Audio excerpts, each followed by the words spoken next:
Hello guys, welcome back to Blues Fans TV. I know the last time you saw me was laughing at Arsenal Fan TV videos, but now it's a bit more depressing. I'm not in a good mood, as you can see. Wolves 2, Chelsea 1.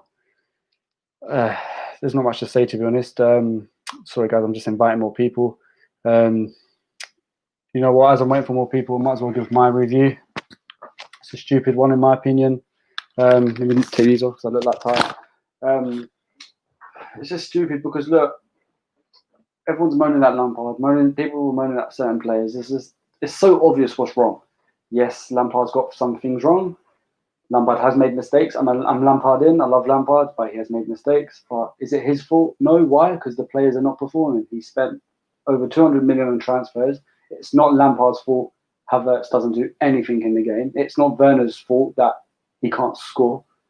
And people are moaning why Werner's on the wings, where Werner's had chances up front. Okay, he hasn't played in many games as a striker, but he's had chances in games he's had chances in the centre, like against Everton, he had 1v1s. Today, he had chances in the Champions League. I forgot that team's name. He had a 1v1. He missed. If Werner scores these chances, Lampard would put him up front. Giroud's not in Lampard's good books. Lampard doesn't like Giroud. It's so obvious. Lampard doesn't want to play Giroud. But because Giroud is scoring at the moment, Lampard has to. So that is a big opportunity for Werner. Werner's got to score a few goals in a few games. And Giroud's gone. I don't think Giroud's even going to stay at Chelsea. It's so obvious Lampard doesn't like him. But Werner, he plays well. Werner's a very hard-working player. He does get assists, but strikers score, wingers assists. So what does that mean? It means Werner deserves to play in the wing, and that's it. If he wants to be in strike, he has to score those goals. He's had opportunities. He has to score. So that's why I'm with Lampard for why Werner is a winger and not a striker at this moment. Just give him time. Havertz, I started the season, I said Havertz is going to be like Oscar, and I was right. Told you, Lewis. But at the start of the season, I said, I think he's going to struggle. The thing with Havertz, he's young and he's foreign from a different league. So he has time. So I'm not going to call him a flop yet. No, let me just make that clear. I'm not going to write him off yet. There's been loads of players in history that didn't start out well at Chelsea, then become good. Drogba wasn't that good when he first came. That's why Chelsea bought Shevchenko. Drogba's now our best striker in history. Ramirez was terrible when he came. Carlo Ancelotti said Ramirez is a poor scout. And now Ramirez is one of our best midfielders. And then he ended up being a big influence on winning the Champions League for us. So we have to give these players time. So I'm going to give Werner and Havertz a bit of time. But at the moment, they are playing terribly. I personally think we played better with Havertz out of the team when he had COVID. I know that sounds harsh, but I think we played better without him for now.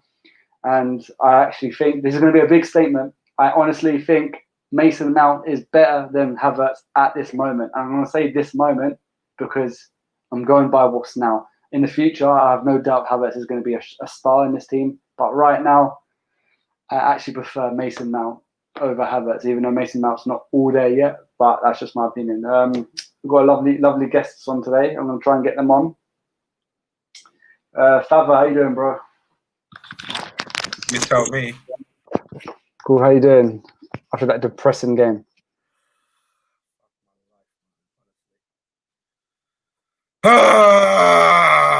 Groundhog Day, Sammy. Groundhog Day.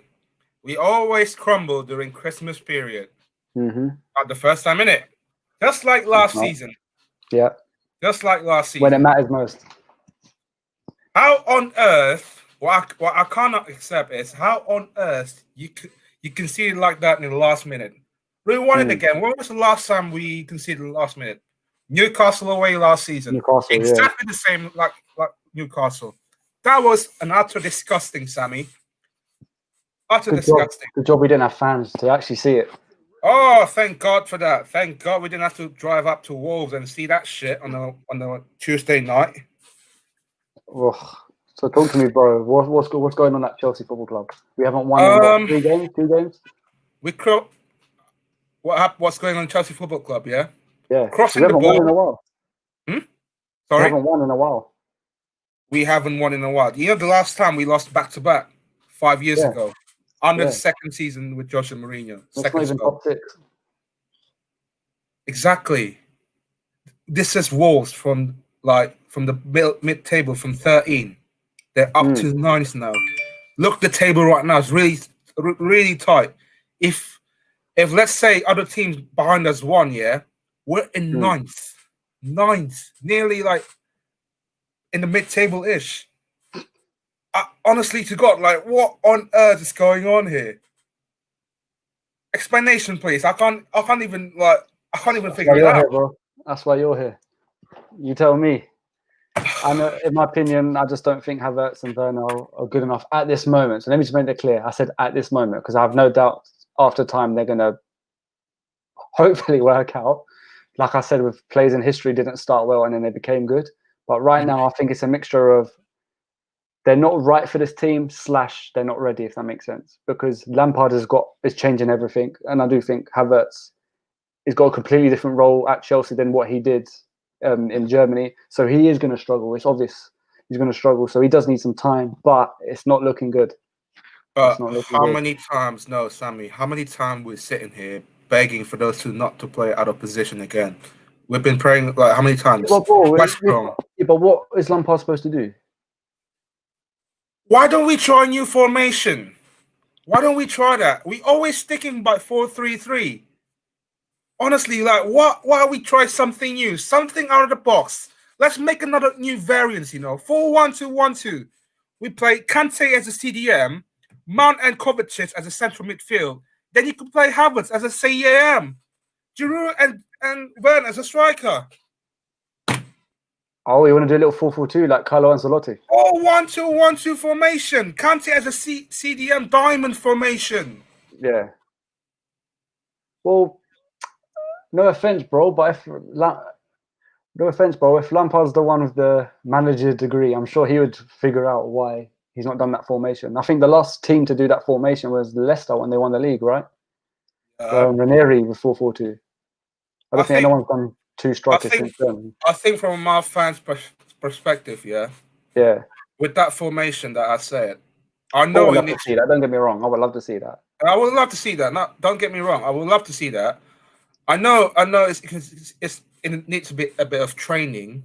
Yeah, that's the main issue because we haven't had enough time to train for new formation. Sorry, and I think for some fans, they didn't even think about it too much because we're seeing too much wingers this season. And I think again, it will work if all the players are at it tonight. Yeah. And today it's just like at least like some of us like really average or maybe worse. But don't you think we rely on Ziyech too much? If Ziyech is not there to cross the wall, we don't create anything. Sammy, we can't rely on Ziyech too much. We got loads of like depth in our squad. Like we always rely on Ziyech because of the 4-3-3 formation. If Ziyech is out, like we can't play the same formation every time he doesn't play. Yeah, start of the season he was injured. We didn't do anything. He came back. We started playing well. He gets injured. We're crap again. So Ziyech is the key player at Chelsea, in my opinion. Not Pulisic, not Werner, not Havertz. Ziyech, we're missing creativity as well. But isn't that why Lampard bought Havertz? The reason why Lampard bought Havertz is like because the way I'm singing it, if let's say somebody get injured, like in his perspective, like he trusts Havertz to play the right hand side. But as fans see it, how many times we see Havertz on the right hand side? So where do you want him then? Fails spectacularly. I don't mind with Tino Angerin. Who else then? So where do you want Werner to play then? As like I said, play as a central attack, as a striker. 4-1-2-1-2 formation. Yeah, but we've seen Werner miss so many chances. Look at Everton, 2 1v1s. 2 1v1s. That is what a striker would score. So say Werner was a striker against Everton, he would have missed more 1v1s. Werner's had many chances as a winger. But like I said, because Werner's a very good team player and he does get assists. When Werner doesn't score, he gets at least an assist. Not today, but he usually gets an assist. So Werner deserves to play, not be benched. So Yeah. Wing, I never so said being on the that. I wing, never said he deserves to be on the wing, not up front. It's the only time I feel like he deserves it. If Up Giroud front. is scoring every week, why would you put Werner there? Exactly. That's why I'm saying. Why don't we play like as a true striker, like two strikers? Werner and Giroud can up front. And put who on the right wing? I don't know what just happened there, but and then put who Oh on the right wing? shit! Lights out. There we go. Don't buy lights from China, boys.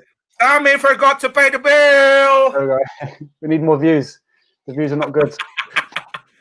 London. Look at this Sammy. clown. I transfer you some money to pay your Crap bill. team, crap fan base, crap manager, crap players. The fact that you're on here just shows how bored your club is. And you know what? You lot just don't learn. I'm going to save this. I'm going to screenshot this. Wait. When we beat you, I mean, sorry, I'm not going to get ahead of myself. When we probably beat you again, I'm going to play this screenshot on the next phone in. It'll probably be Lewis hosting, but I will show this. You guys need to learn. You know what? He's not the first person to set that. Even Joel texted me earlier. I texted him, why are you smirking about us, about our team, like when you're 5 points by relegation zone? Yeah. It was after I replied, it was just went silent, no reply.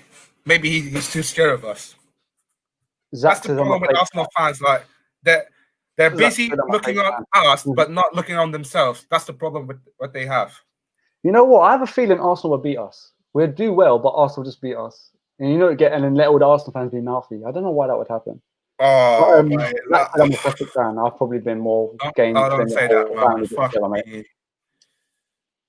Honest to God, man, I'm just at the same time, I just got it. But fuck me, I'm just thinking about the way we're going forward without Ziyech and that. Is he gonna play the same formation? Are we gonna having the same problems again? Look the social media how they react when those lineup came out.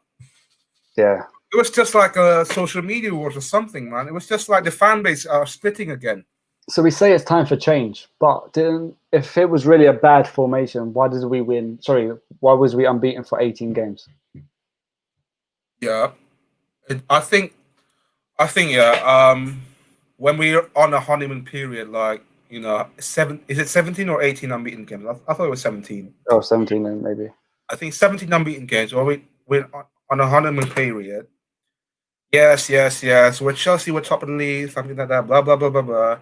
But when it comes to the game that matters the most, form goes out the window. Examples, Everton and Wolves. We need those wins. We need those wins. And look what happened last 2 games. We felt crumble again. Just like every single season. We always, like I said again, same time and time again, we always crumble during Christmas period. Then after that, we come back again with the fresh mindset. Oh, we take a win. Oh, after that, everyone's going to start, oh, yeah, we're top of the league. Yay. No. It's one why it lasted. Exactly. It's like, calm down. Easy. It's just, these things that are going to happen to us at some point. Like people said, this is the most like the tightest title race of all time. I could agree with that. But what I can't agree with is the way that we play today. Again, look, I feel sorry for Thiago Silva at the back. Like, how on earth, like, you're living only 2 defenders at the back while everybody was up front committing to get a winner or something. I'm like, holy shit, it's just mind-boggling, you know? I know. But bro, you know what, Feather, stay on the line. I've got a lot of guests to run through, and I'm sure everyone. I'm cool, man. I'm free after that list. But Feather, I'll come back to you. Yeah. Yeah, I'm cool. I'll come back to you. Don't leave the stream. But I'll come back to you. It's because we've lost in it. Everyone's got their blood boiling. I know Adam's been dying to come on. He called me straight away after full time. He was fuming. It's here. Where's Max? Oh, dude, invite the Dennis Chip in the channel, man. It's been snaking us for all time. What, World War Chelsea? Yeah. Cool. I'll get him in a bit. FaceTime. I'll see you in a bit. Yes, Adam. How you doing? Just annoyed about the result, man. Not good enough at all from us today. Not good enough. No, at it all. isn't. Well, I mean, like, you know, what I want to say is that, you know, we play well against the likes of Burnley, like Sheffield United, Newcastle. No disrespect to them, but they're mediocre clubs. And we go there and we get comfortable wins. But when we come up against a half-decent team, we struggle. We struggle to break them down. We I think we've scored against the top 6. And this is what I was reacting yesterday when we got Atletico Madrid. I'm thinking to myself, people are happy about it, but obviously people with sense will say, how are we going to break them down for 180 minutes? No, they're going to How are we counter-attack meant us. to break them down? And they counter-attack us with Luis Suarez as well. And let's not forget, he loves a goal against us. Loves to turn up against Chelsea as well. I mean, it's just Let's every biting us as single well. time. We spent 250 million. I said this last week in the fan camp. I said, don't people are getting too carried away. I don't think we're good enough to challenge for a title yet. I really don't. I think what happens is we'll get top 4 and people will have a wank. But let's be honest, we're not there yet for a title. We're not there yet. And I have to question the manager. And I love Lampard, and there's no one who wants him to succeed more than me. But we have to question his man management. Why are Werner and Pulisic? Why do they keep switching wings for? Why do they keep switching wings?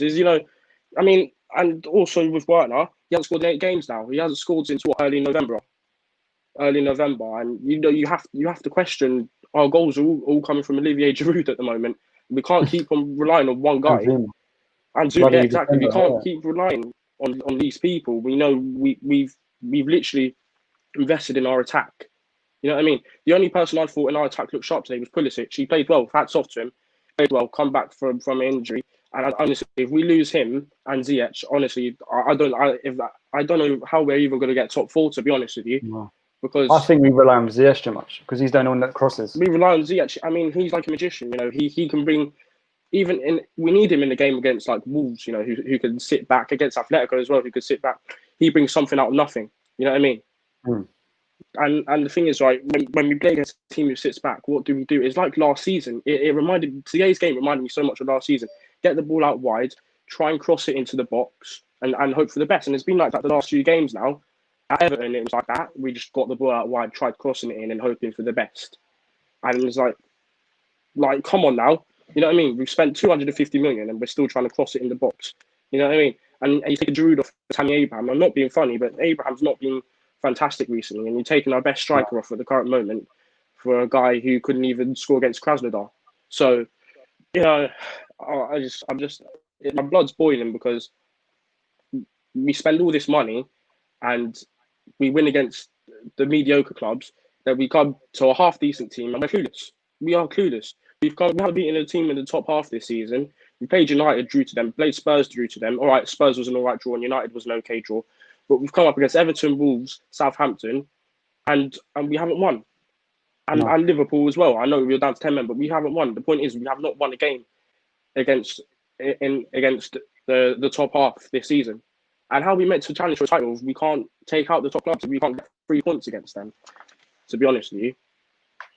So, say you're in charge now. What's going wrong? What would you do? Would you change the tactic or would you change the team? What's Lampard getting wrong? Or is it even Lampard's fault? Well, I mean, we go 4-3-3 today, but Wolves have gone 4 at the back recently, but today they've gone 5 at the back. So, I mean, I think you could argue we were taken a bit off guard with the 5 at the back. We went 4-3-3 and it just didn't work today. Just simply didn't work. If I was Lampard, I mean, it's hard. I mean, it's hard as a manager in the position to do what he do. But I mean, I would personally give Werner a rest because he's not been up par recently. Havertz as well hasn't been. Let's be honest, we've spent 80 million on him. I know he's adapting, but he needs to make more of an impact than he is at the current moment. He's simply not being good enough at the moment. And Mount's absolutely showed him up in the midfield. Mount showed him how it's done.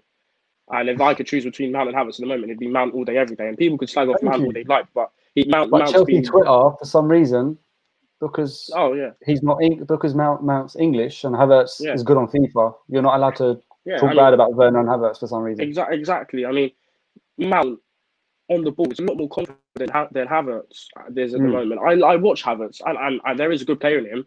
I do rate him, but I watch Havertz and think, where's his confidence at? You know what I mean? He's on the ball. He gets dispossessed. He's scared to take on a player, and when he does pass the ball, it goes out of play or something, or he misplaces it. So it's like Mount brings the flair and the confidence to our side, and at the moment he's probably the heart of our midfield. Him and Kante, and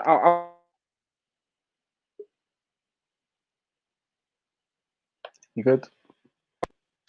Hello? There you go. Yeah, cool. Oh, sorry. I'll give hats off to Kante today. 2 seconds. I'll give hats off to Kante today because Kante actually played well again. Him at the holding midfield positions is where he belongs, to be honest. But yeah, just really disappointed about the result today. Performance was below par. Everton, we weren't good enough, and today we're not good enough. And I see us going to West Ham getting a draw, and I see us losing to Arsenal. It will be the revival of Arsenal season, that game. And watch it will be at the Emirates. Bruh. Are you confident? Are you confident? We're facing a lot of top 6 teams now in the next couple of games. Well, I mean, we have to. Well, if Arsenal don't count the top 6 team anymore, but you know they're still a good team. I have a feeling Arsenal are going to beat us. They're going to lose every game, but beat us. I don't know why. It's been the revival of their season. Lewis is going to make sure I'm never ever hosting this show ever again now. But Lewis, I'm going to get you on in a sec. But I don't know what. I just feel like this team is so dodgy. Like, and the thing is, knowing Chelsea, I agree with you with the Atletico Madrid. Like, I feel like we're going to play awful against them. We're going to dominate position, and then they're just going to score 2 counter-attacks from Suarez. That's how I see it. Or we're going to lose every game in the Premier League, and then do another Chelsea shithouse. Like, we just can't predict this club anymore, can't we? Yeah, I mean, I've said for a while now, let's not get too excited because at the end of the day, we are Chelsea Football Club, and we're basically the unknown, really, aren't we? So it's just not good enough. We need to really step up. I know we've gone 17 games unbeaten, but come on now, two losses in a row against decent clubs shows that we're not there for a title yet. That's what I've just come on to say. That's my point. We're not ready for a title as of yet. Cheers, cheers for coming on, Adam. If you want, at the end of this stream, I'm gonna get everyone to talk all together. Feel free to stay on if you want. But I'm gonna go to the next goal. Cheers, Adam. Thanks for that. Cheers. I mean, nice one. Nice that you finally calmed down a little bit. Cool, man. Like Lewis. Yes, bro. What you said? How are you the guest today and I'm the host? What's going on? Alright, things pop up and shit, but this is the beauty of the channel. People can always pop in and help us. Got versatility, which I would say the same thing about our club, but right now we got a bunch of players in the wrong position and they aren't really folding too well. True. The Arsenal viewers have all come in to see you cry, but you're smiling in this video, so it looks like they're kind of flopping, not gonna lie. No, I can't lie. The game's a piss take, especially if you compare it to the Everton match. Like the Everton match, okay, we lost 1-0. Like, I'll farm it. I'll deal with it. And also the way that we lost, if Reece James hits the ball a bit more to the right, if Mason Mount has a bit more of a dip, we equalise. So there's little parts about that. This game, it felt like we dropped it. There's a bottle job. It's a massive bottle job. And I think there's also poor game management, which is the same issue that we had last season, which we looked like we sorted. But there's some of the decisions that we made today were just baffling. Like Timo Werner was having... I'd say he was having a better game first half than he was having second half, but he looked a lot better on the right-hand side. And Christian Pulisic was absolutely dominating them on the left with Chilwell. And then what happened? We move him to the right-hand side. For what? Then Kai Havertz, who had a disaster class today again, to be honest, wasn't subbed off till the 70th minute. I love Frank Lampard. I'm still Frank Lampard in. But he is way too overcautious. He needs to make these subs earlier. This one thing screams Antonio Conte, and it's the exact same thing that he did. He made late subs all the time, straight after the 70th minute, and they come on and there's no impact because there's barely any time to do anything. See, I don't think Havertz has played well apart from Grimsby, but Lampard has refused to talk negative about him. Do you think he's playing Havertz weekly because of the club pressure, because of how much he costs? Because for me, I would choose Mount over him every day. And I told you at the beginning of the season, Havertz is going to be Oscar and Werner is going to be a flop. Didn't I tell you that? But I'm not saying they're not going to be. It's a long game with Kai Havertz. I guarantee you, second season Kai Havertz is going to be an absolute killer. I can't wait to see him in the second season. Ramirez was terrible when he came to Chelsea. Yeah, Havertz is genuinely a settling time. And also, if you take a look at Kai Havertz's numbers, his numbers at the second half of seasons compared to the first half is absolutely crazy. Yeah. So I'm expecting him to pop up when we need him towards the run into the season, because his goals and assists, he always starts season slowly. There's one thing I can tell, he always starts season slowly. So at the very least, nothing's really changed.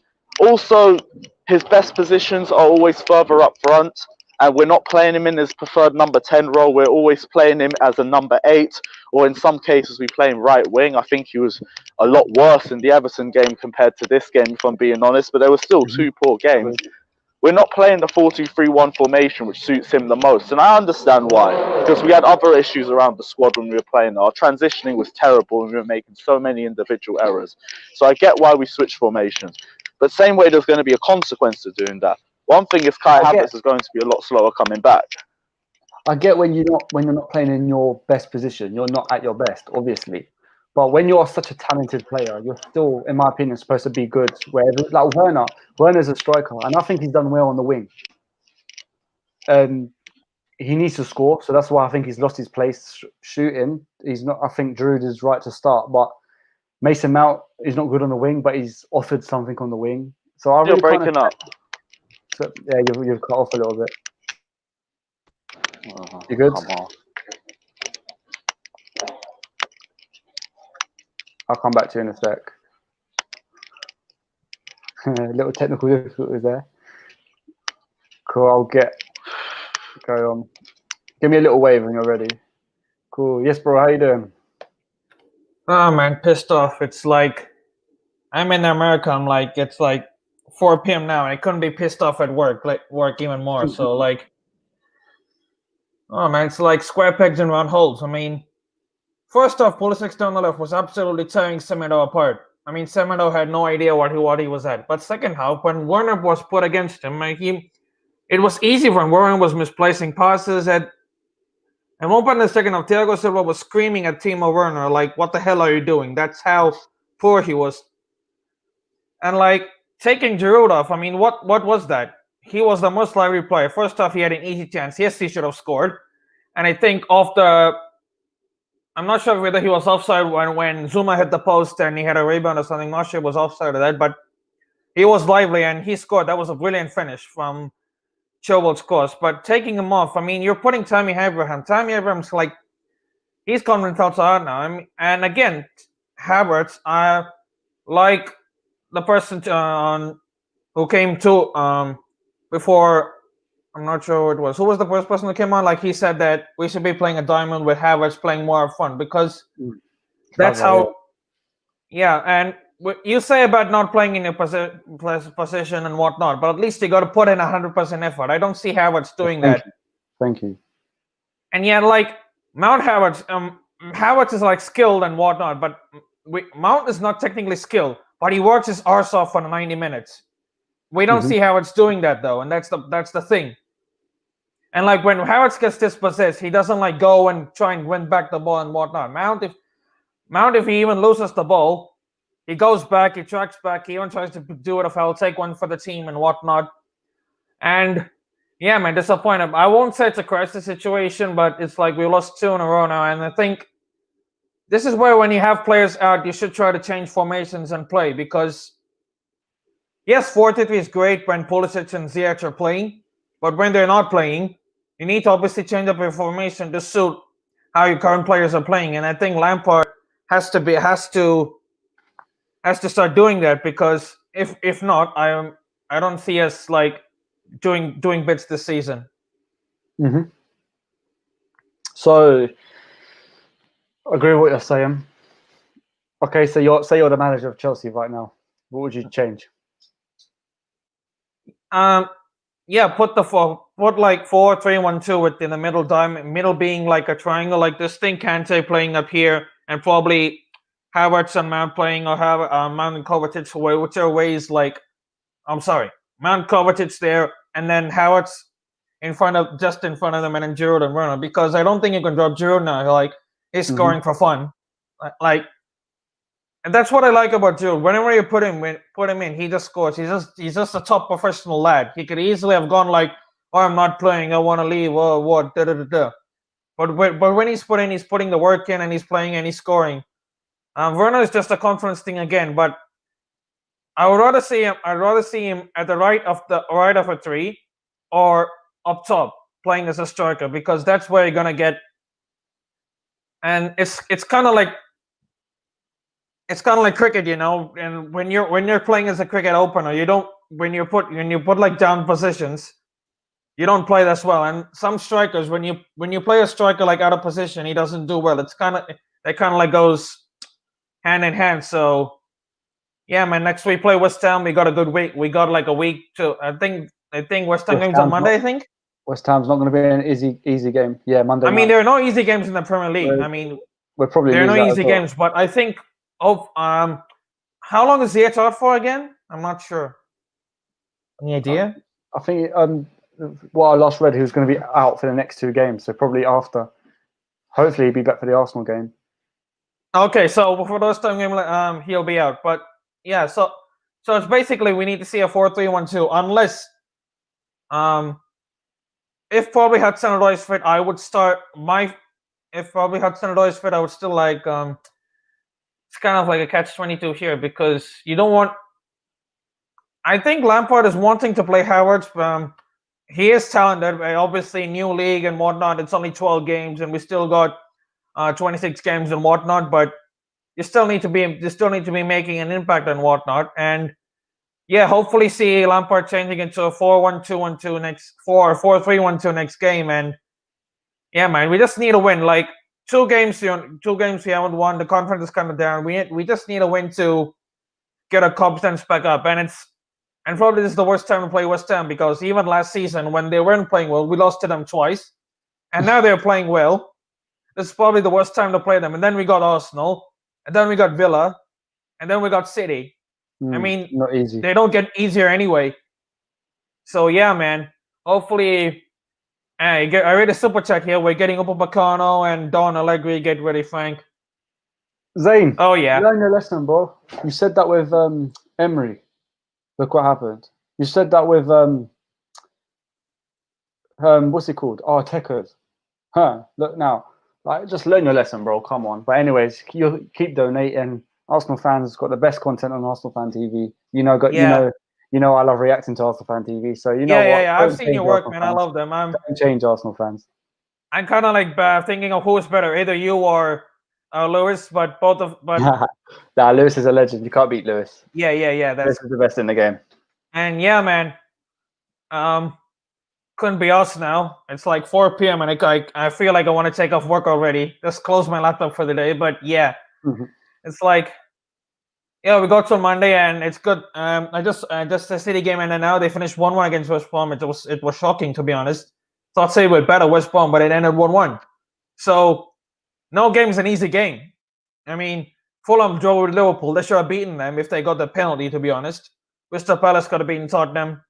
I mean, that game was an easy game. We may say, oh, they're below in the table and whatnot, but no game is an easy game. And I just hope that I genuinely think, I don't want to discourage Lampard and whatnot, because I think he will come good. It's only his 30 into management, but I think if we had a top manager, we would be challenging for a title right now. But I think Lampard, we should give him time, but I'm not sure if Roman will give him time. I'm waiting to give him the time, at least. Like, I expect us to be challenging for a title probably like say next year, maybe even the year after. This year, hopefully we just secure top 4 and with less points gap between us and Liverpool.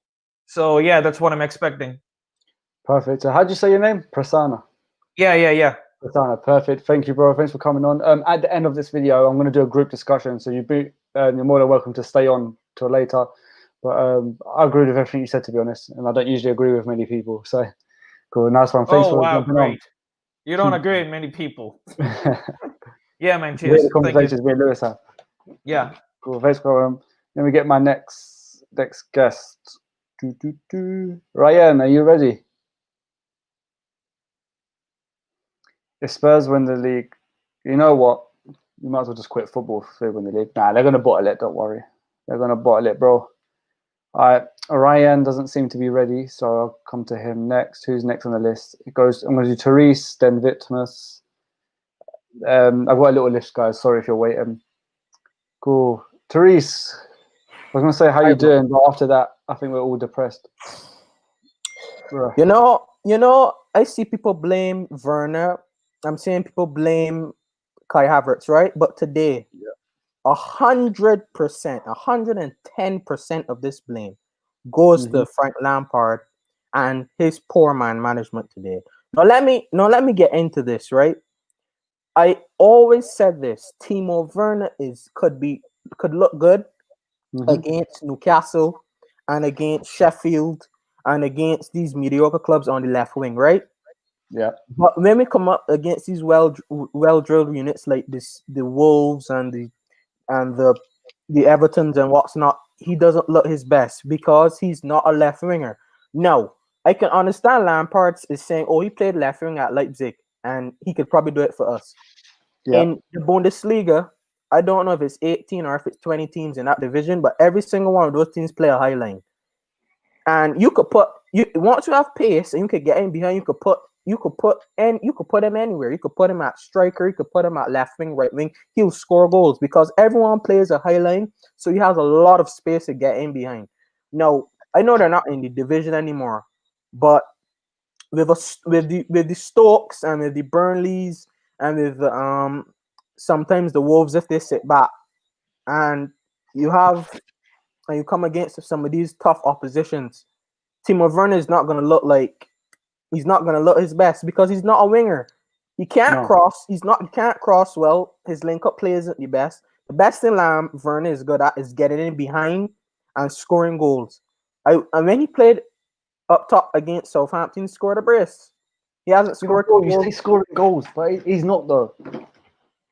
He's had 1v1s and stuff, and 1v1s is goals you have to score if you play up front. Yeah, that's why I don't think he's good enough to play up front yet. No, I think he's good enough to play up front because his conversion rate was never good. You know, even when he was at Leipzig, his conversion rate was really poor, so he missed a lot of chances. So I wasn't really expecting him to always finish everything. But he's a good finisher of the ball, you know. He's a good finisher, but he misses a couple chances. Everyone does. But the thing is about Werner, he's not a winger, and as everyone, I think most Chelsea fans should have enough sense to know this, right? And this is why I get back on Lampard now. I have in the Caribbean, right? We do something equivalent of a GCSE called CSET, right?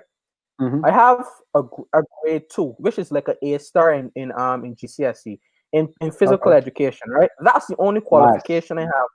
That's the only qualification I have to as an equivalent to. So you know what you're talking about, basically. Sports. No, it's not that. I'm trying to say. I don't. That's the only certificate in physical education I have, and I should know, and I have enough sense to know that if you don't have, because let's face it, right? As much as we say this about Ziyech is not a winger, you know. He's good on the right. I really love Ziyech. He's good there, but his natural position is actually a number 10, you know, because he only started playing on the right wing for Ajax when Donny van de Beek broke into the first team, you know. But the problem is we don't necessarily have a natural winger besides Pulisic and Hudson-Odoi, because I just don't know why Lampard don't know this. If you don't have the full amount of players to your disposal, if they're injured, if they're sick, if they're whatever, you have to change it up. Because I can understand you're watching lights of Liverpool or Man City that if a player is missing, they play someone else, right? But we're not on that level yet. So he needs to realize that this is still a process, and we could still make a bit tweaks to the system sometimes if it's not working. But Timo Werner is not a winger. Pulisic was our only winger today.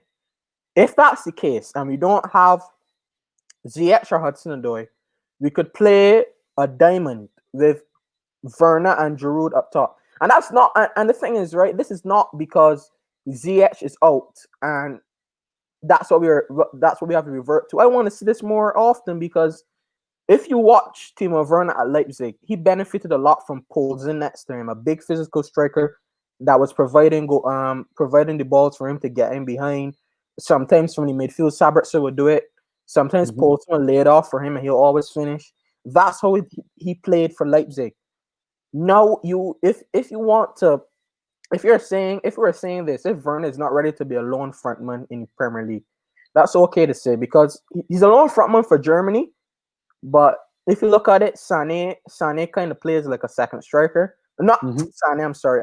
Gnabry, I'm sorry. Gnabry plays some of a second striker. Yeah, so he gets a lot of his goals from Sir Gnabry in the national team. So if in the Premier League, and we're saying this, that he's not ready to be a lone frontman, play him alongside of Giroud for now, and then if when he's ready to play alone by himself up top, we could do that. But I just don't know. This is really poor from Lampard today. Really, really poor. And another part I get into, I'm getting into Kai Havertz now. Okay.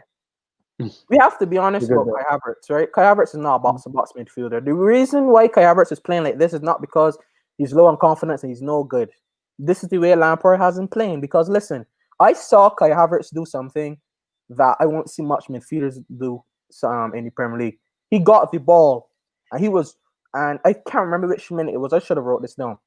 He got the ball and he was actually going forward with it. He was on the right wing and he was going forward with it. He was taking on men, but I think he got tackled and I think it went out for a throw in. I think so. And that's what I want to see from Kai Havertz. We know that he can do that, but Lampard is not allowing him to do that, playing him as a box-to-box midfielder. Something that he never did before. He's capable of doing it, but it's something that he never did before. I don't want Kai Havertz to be a box-to-box midfielder. I want to see him as a number 10. That's who I want to see him playing. That's where he strives from. I watched him in the national team for Germany. He strives in that position so well. And let Kovacic and the others worry about that stuff, innit? And that's it. Another part now into Lampard, why he has to take this blame. Why, if we have two creative midfielders in the midfield, why are we relying on our fullbacks for creativity? I don't get this. I did not see Mount nor Havertz make a proper forward pass yet to anyone. I don't know why. Why is this? This is really confusing. Like all of our attacks are coming in from the two fullbacks, and we can't just keep crossing all the time. We gotta do. We need to really fix that. Read for next Chelsea manager, huh? I think we should get that. I don't want Lampard to get sacked. I like give you a chance. I like Lampard, and I think he's doing a good job. But we all knew he's gonna make mistakes because he's a young manager.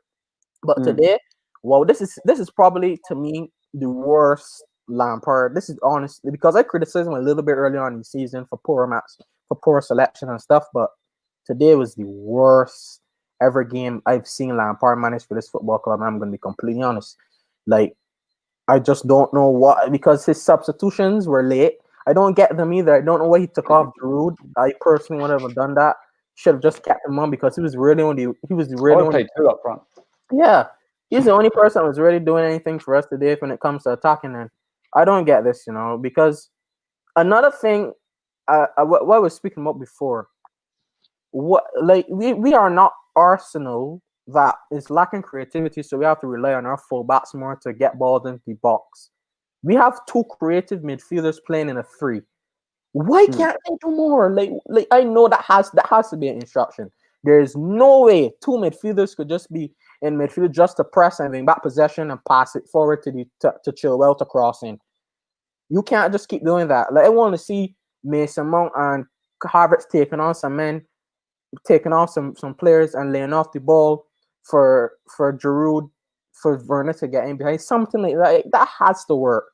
That has to. We need more from this midfield because I'm not a person that checks stats really because I don't think stats really defines how good of a player you are. Like I always said it because Zidane's stats are not that great. Yeah, Lampard has better stats than Zidane. Does that mean he's better than him? I don't think so. No. No. So I don't really judge people on stats. But if we check, if we're doing it for emergency now, how much of our midfielders has an assist? I don't know. Most of our assists are coming from Chilwell and Reece James, and Fullbacks, yeah, like you said. That's not making sense to There's me. nothing Like, else. we have two creative midfielders and they can pass the ball. We clearly could see what Mountain did against Ren when Hudson-Odoi got in behind and scored, that he could do stuff like that. I know Wolves is not necessarily on the Ren is not necessarily on the level of Wolves or any of these sort of teams, but we know that Smoke can get those sort of stuff done. I know Havertz is capable of doing it because he's a midfielder. So I don't understand why are we just relying on crossing from Rich James and Ben Chilwell for opportunities. Like, we have two creative midfielders in there, and wasn't making any sense today because we could have played Kovacic. I mean, missed Kovacic today.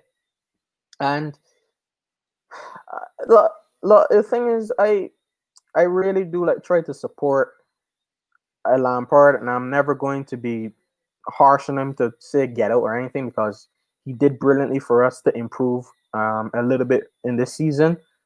But as I can't remember who the guy was that was on before me, he said that we are not ready for a title challenge, and I was actually saying we could go on and do it, but I realized something today. Because if Lampard, if one thing is not working, you have to have a plan B. Because I see Pep Guardiola, he's struggling to find a plan B, but he got through it and he changed formation and it's working. Jurgen Klopp, when something is not working, he tries something else, and sometimes it may work, it may not work. So does that mean Lampard's going to do 3 at the back next week then? Because every time we lose, we go 3 at the back next game, don't we? Oh my God, I used to get so angry at that last season, but we started it with Wolves, so I'm actually surprised we didn't do it today. Yeah, after an Everton loss. Yeah, I think we should go to a diamond because we don't have any natural winners, and I think Werner will benefit alongside Giroud because Giroud is really 3 strikers. Really it's the best time to do it. Yeah, and we don't have any. We don't have Ziyech available. We don't have Hudson-Odoi available. We only really have Pulisic, and realistically, I'm not going to play Pulisic next game because we have to manage, and we have to remember we have to manage him well because he's injury prone. We can't play him every game, and this Christmas period is going to break him. We cannot play him every game. Maybe next game he could come on like for a couple of minutes. Maybe even that's dangerous. I want to rest Pulisic as much as possible because we have to manage him well. I don't want him to be coming no Dembele.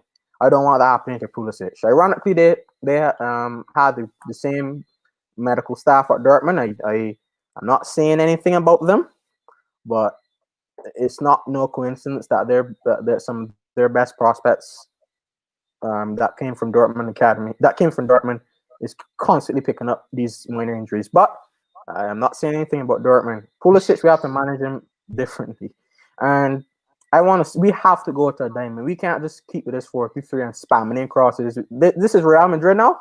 Like I watched this and is this Real Madrid with Zidane crossing tactics, crossing inshallah? No, and even so, Real Madrid has a bully in the ear, Karim Benzema.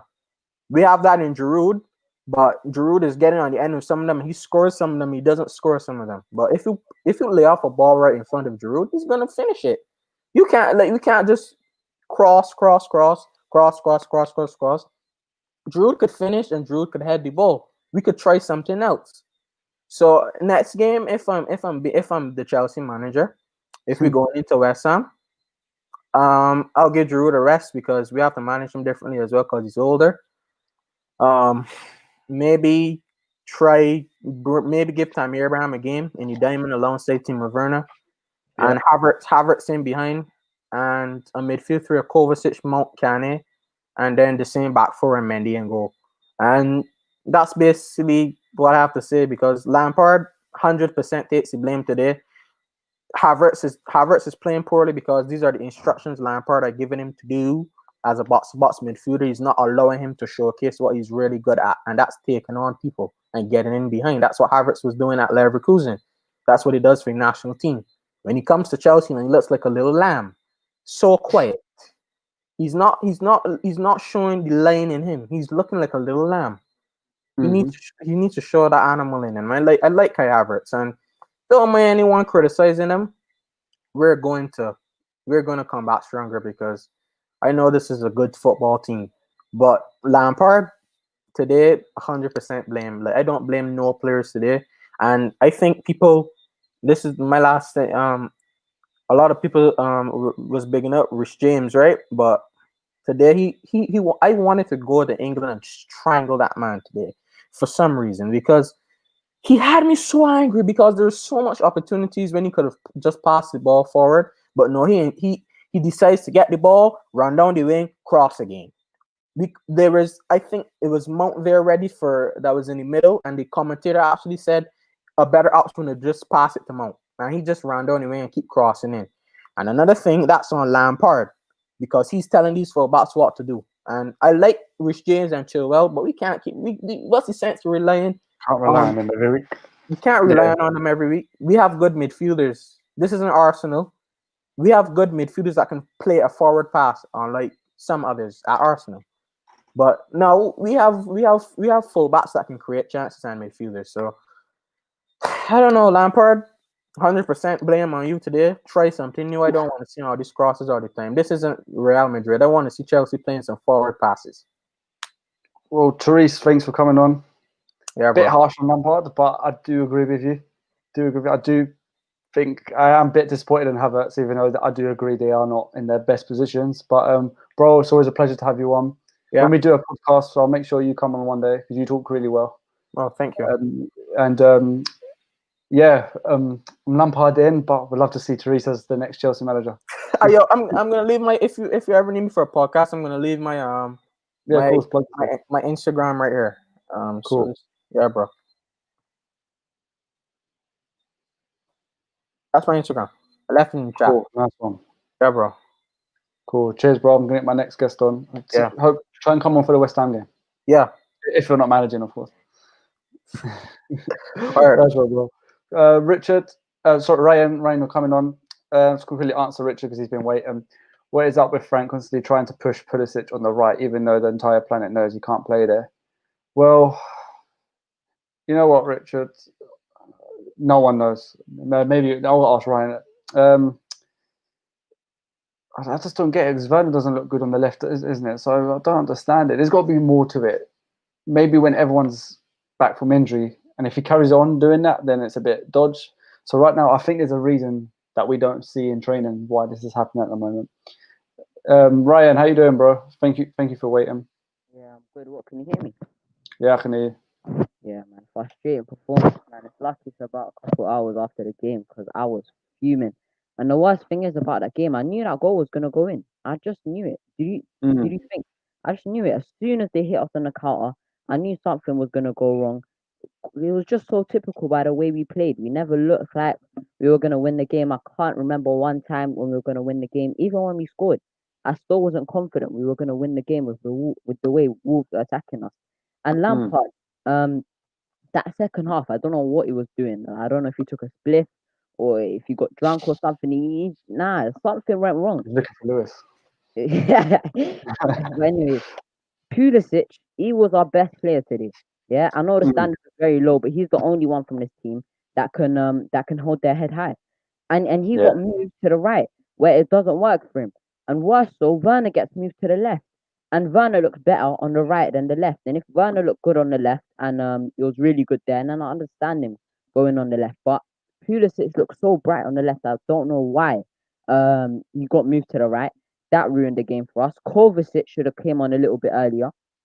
The sub should have came on a little bit earlier. Kovacic should have came on to drive through that press rules were giving us a little bit. The way we started off, we couldn't have done much more.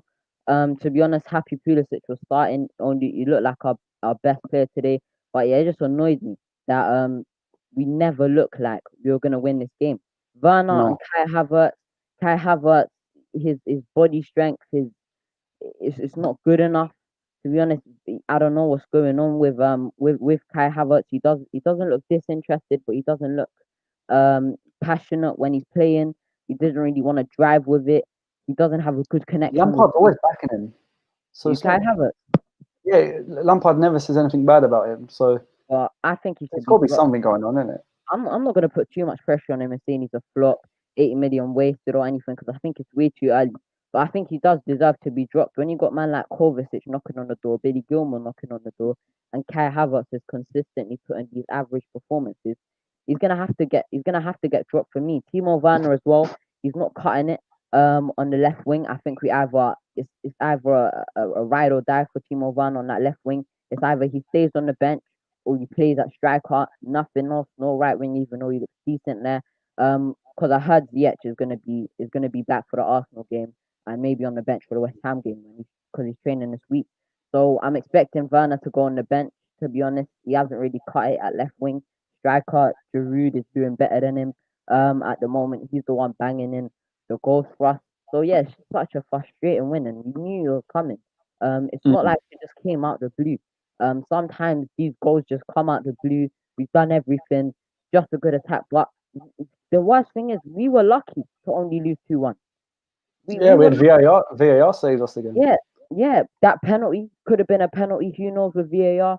That offside, they could have found a way to maybe put flipping the last defender's toenail to Fabio Silva, and that could have been a goal. And we could have went out here 3-1, 4-1. So we're lucky it was only 2-1. That's the worst thing about it. We would be lucky to get a draw against Wolves. That performance was not good enough, and it wasn't like a one-time game. Because if Everton, when I looked at it, I said it happened. These games happen, but the same or worse performance happened today against Wolves. So I don't know where we go from here. I'm not confident going into West Ham. We should be confident going into West Ham, and I'm not confident going into West Ham. Like, what's going on? It's diabolical. That performance, everyone played terrible. Bar Pulisic, everyone played terrible. Giroud coming off. What's the point for that? We were spamming in crosses. It was like FIFA 19, just spamming in crosses, waiting for a goal or something. Why are you gonna take Giroud off for that? Tammy Abraham, but how tall he is about 6'3". He can't head the ball to save his life. I don't get that substitution. I don't know. Just a lot of things went wrong. Lampard turned drunk in the second half. The players weren't good enough today. Everything just went wrong. Zuma should have done better for that second goal. Everything, man. Bro, like I've said before, look, people moaning at Lampard. I'm not. Everyone knows I'm a Lampard in guy, but Lampard has got stuff wrong. But I'm also against the players' performances. I just don't think Werner's been good enough. I don't know why people want him up front, in the front, where I think he's been missing all these chances. But because he's getting assists and plays well, I think he's not bad enough to be dropped. But I think the wing is the only place he deserves to be at right now, in my opinion. So I do like think Giroud, how are you going to drop Giroud? Why would you drop Giroud? See what I mean? He's scoring he's doing a striker's job. Werner's not. I know, that's what I'm saying. I think Giroud should stay, and I'm saying when Ziyech does come back, if I'm being completely honest, I think we'll still play Werner on the wing against West Ham, because I still feel like Ziyech won't be fit enough, and Lampard doesn't want to risk it. But when Ziyech is fit, hopefully for Arsenal, one of him or Hudson-Odoi, if Werner doesn't do something really good in that West Ham game, he's gonna have to be dropped. To be honest, he's gonna have to. He's missing these big chances from the left as well. He looks a little bit better in striker. Because the ball at his feet is just not good enough. Can't dribble past players. His movement is unseen. So yeah, it's just man. I've calmed down as well a little bit, and I still look like I'm going on a rant because had you got me on maybe like straight after the game, The blood pressure was high. Yeah, Around it, 8:30, innit? everywhere, man. I had so many messages at like 8:10. It was like, Sabi, I need to be on the watch along tonight. Like, bare people fuming. It's heartbreaking, isn't it? Especially with how we know we've seen 17 games not losing. Yeah, a big So part of that was to lose 2 games in a row. we're relying In on a silly way. Yeah, we're relying on players at the moment. We were Ziyech. relying on, yeah, When Ziyech is not there, we don't create anything. We rely on what? The corner from Zuma. We rely for Pulisic for dribbling and Ziyech from our creativity. And the chances we did get today, watch the highlights. We never got any open play chances by that crossing. It was literally just crosses and set pieces. The corners. Giroud got a good chance from a corner. Zuma, he got a good chance from the corner. What's his name? Not Zuma. Reece James. He had a free kick. We had other free kicks, other set pieces. Nothing from open play. All set pieces and crosses in. Even our goal, it was a cross. And you can nullify Giroud. Like we saw against Everton, he couldn't really do much. Yerry Mina, one of the tallest players in the league, he dealt with him, he nullified him. And we're too reliant on players right now. Ziyech, most of our games that we won was because of him. All the creativity came because of him. We wanted to switch the play, we gave it to Ziyech. We wanted to cross in the box, we go to Ziyech. We want to score, we go to Ziyech. We want someone to look up, we go to Ziyech. Why are we always looking at Ziyech? We should be looking at players in the midfield. At Cam, can you do something? At left wing, can you do something? Striker, can you drop back? Can you do something? Fullbacks, can you pull up as they are doing? But it's annoying. And today we are relying on Pulisic, especially in that first half. It was like, give it to Pulisic and inshallah. Give it to Pulisic. Do something, I beg you. Please give it to Giroud. Bounce off Giroud. Score. And our best creative outlet was moved to the right, not his favourite position. Everything went wrong today. We never looked like we were gonna win. We didn't even have a good first half. At least with Southampton and West Brom. Southampton, we had a decent first half. Attacking wise, we were looking good. Werner was looking good. West Brom, terrible first half. Stepped up in the second half, showed some fight. But today it was just terrible all round. First half terrible, second half even worse. No creativity anywhere. Lampard's gonna get into some blame for this. I don't think it's all his fault. I think the players got to take some blame as well. But Lampard, the subs came too late. The plays he took off was too late. His in-game management was too late. And unpopular decision. But I say we play if Ziyech is not fit, and Hudson Odoi are not fit for West Ham. Why don't we play one of our fullbacks at winger?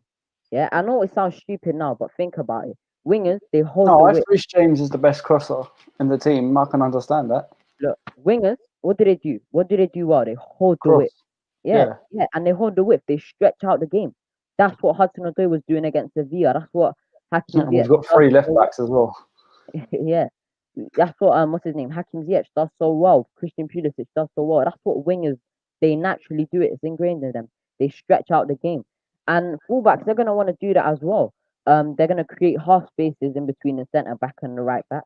And this striker slash cam whatever playing at wing it's not their natural position. They're gonna want to drift in. They're gonna want to just rely on the overlap, try to cut in, not stretch it out, trying to find space for others. So yeah, just annoying today, man. Just an annoying game. I knew as soon as what's his name, Neto went through, I knew something was gonna Just happen. knew. Yeah. You just knew. Edward Mendy, I don't think he comes into fault for any of the goals today. I don't get why people would blame him for any of the goals. I think the first goal deflection, it was unlucky. It changed his movement a little bit. And let's be real, if Kepa was there, he would have stood there looking at the shot. Moving 10 on. Exactly. And then that second one, it went across his body. What he really wanted to do. He tried to cover his near post, tried to show him, but that ultimately wasn't his fault. It was Zuma. Why is he giving Neto space on his favorite foot to shoot? He's not closing him down. He's not making him cut inside, trying to make a decision, slow him down. So yeah, everyone was flawed today. The only person who can hold their head high was Christian Pulisic. Maybe Thiago Silva, he looked decent in the first half. But apart from that, everyone had a shocking game. Giroud didn't get enough crosses into the box for him, to be honest. And yeah, everything was terrible today. I'm not confident going into West Ham. I want this to be win against West Ham, win against Everton, win against Wolves, go into Arsenal with this mad momentum so we can smack them. Because on a banter level, nothing better is battering than nothing is better than bantering Arsenal. Like, which team do you like to banter the most then? My weekly show, isn't it? Arsenal Fan TV. Exactly, man. And now we're going in this. We're probably gonna draw you to West Ham, going in with this bad momentum, and who knows what's gonna happen against Arsenal? We might just scrape a 1-0 or something. But I'm confident we're gonna go above Arsenal, but I just don't know why. I think karma for my videos on Arsenal Fan TV, but I just feel like we're gonna embarrass ourselves. I don't know why. I don't know, man. You always know I don't know why. turn up as well against us and stuff. But yeah, I'm not confident. There was this title talk before. I was getting a little bit carried away as well. This Christmas period was here to test us. rival fans were saying, rival fans who are not deluded were saying, this Christmas period will test you guys. And it has. 2 losses out of 2 in a hectic Christmas period. We need to pick up some wins. We're lucky Liverpool and Spurs were kind of doing us a favour. They were dropping points. Liverpool dropped points against Brighton, against Fulham. Spurs dropped points against us, against Crystal Palace. And they're giving us chances. They're like, you know what? Take the first place position, stay there. And we're just like, nah, we don't want it, mate. We don't want it. You want it? And they hand it over to Liverpool. Liverpool like, we don't want it. It's annoying, man. We're being handed the chance to go top of the table. There's not even like beat Liverpool or beat Man City or beat Spurs or something. Yeah, no disrespect to Wolves, but these are teams we should be beating. I got fans. I was on Monster's live stream. Big up Monster. Yeah, I had a fan. There was a fan saying there, we should have been happy with a 1-1 draw. We should have been happy with a 1-1 draw. I don't know what's going on. It should never get to a stage where we should be happy with a 1-1 against Wolverhampton Wanderers when it's 11v11 and all our players are fit. I mean, it was a shambles today, man. A shambles, man. Yeah, man. Well, Ryan, is it Ryan, right? Yeah, Ryan. Ryan, where you from, bro?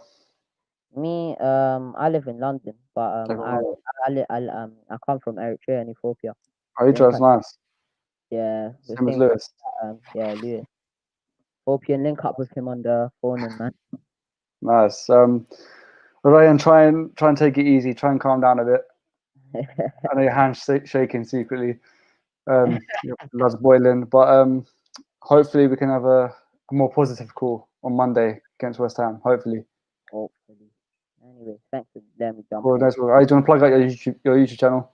Oh yeah, my @name Rayan Stiars @Rayan Stiars RAYYANSIARS. Cheers, nice one, bro.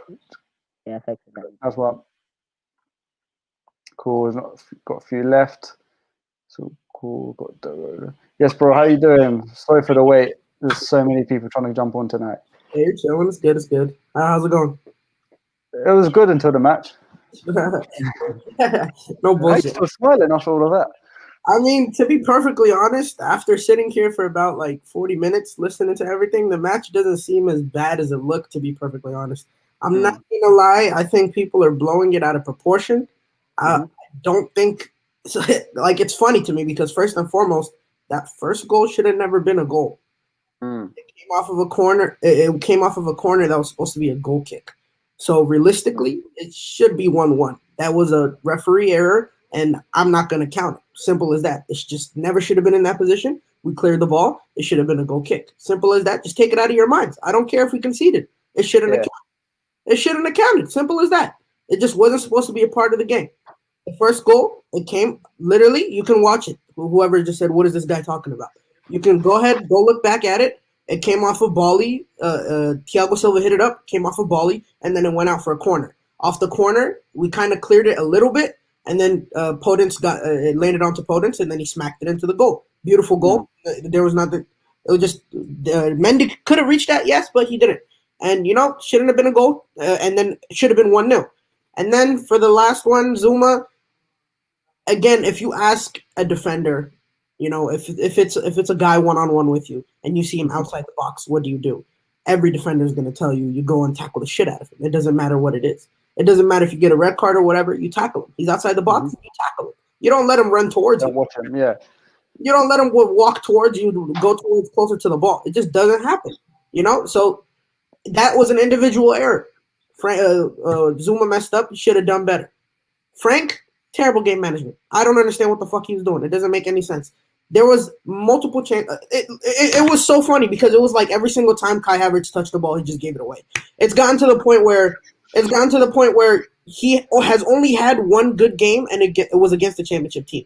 And it was the second game he played. So for some reason we decided, since it was his second game that he played in, and he did pretty well, maybe we can give him more than enough time. But it's come down to it that the reason he's playing is because he's a 90 million player. It's because the club bought him for 90 million.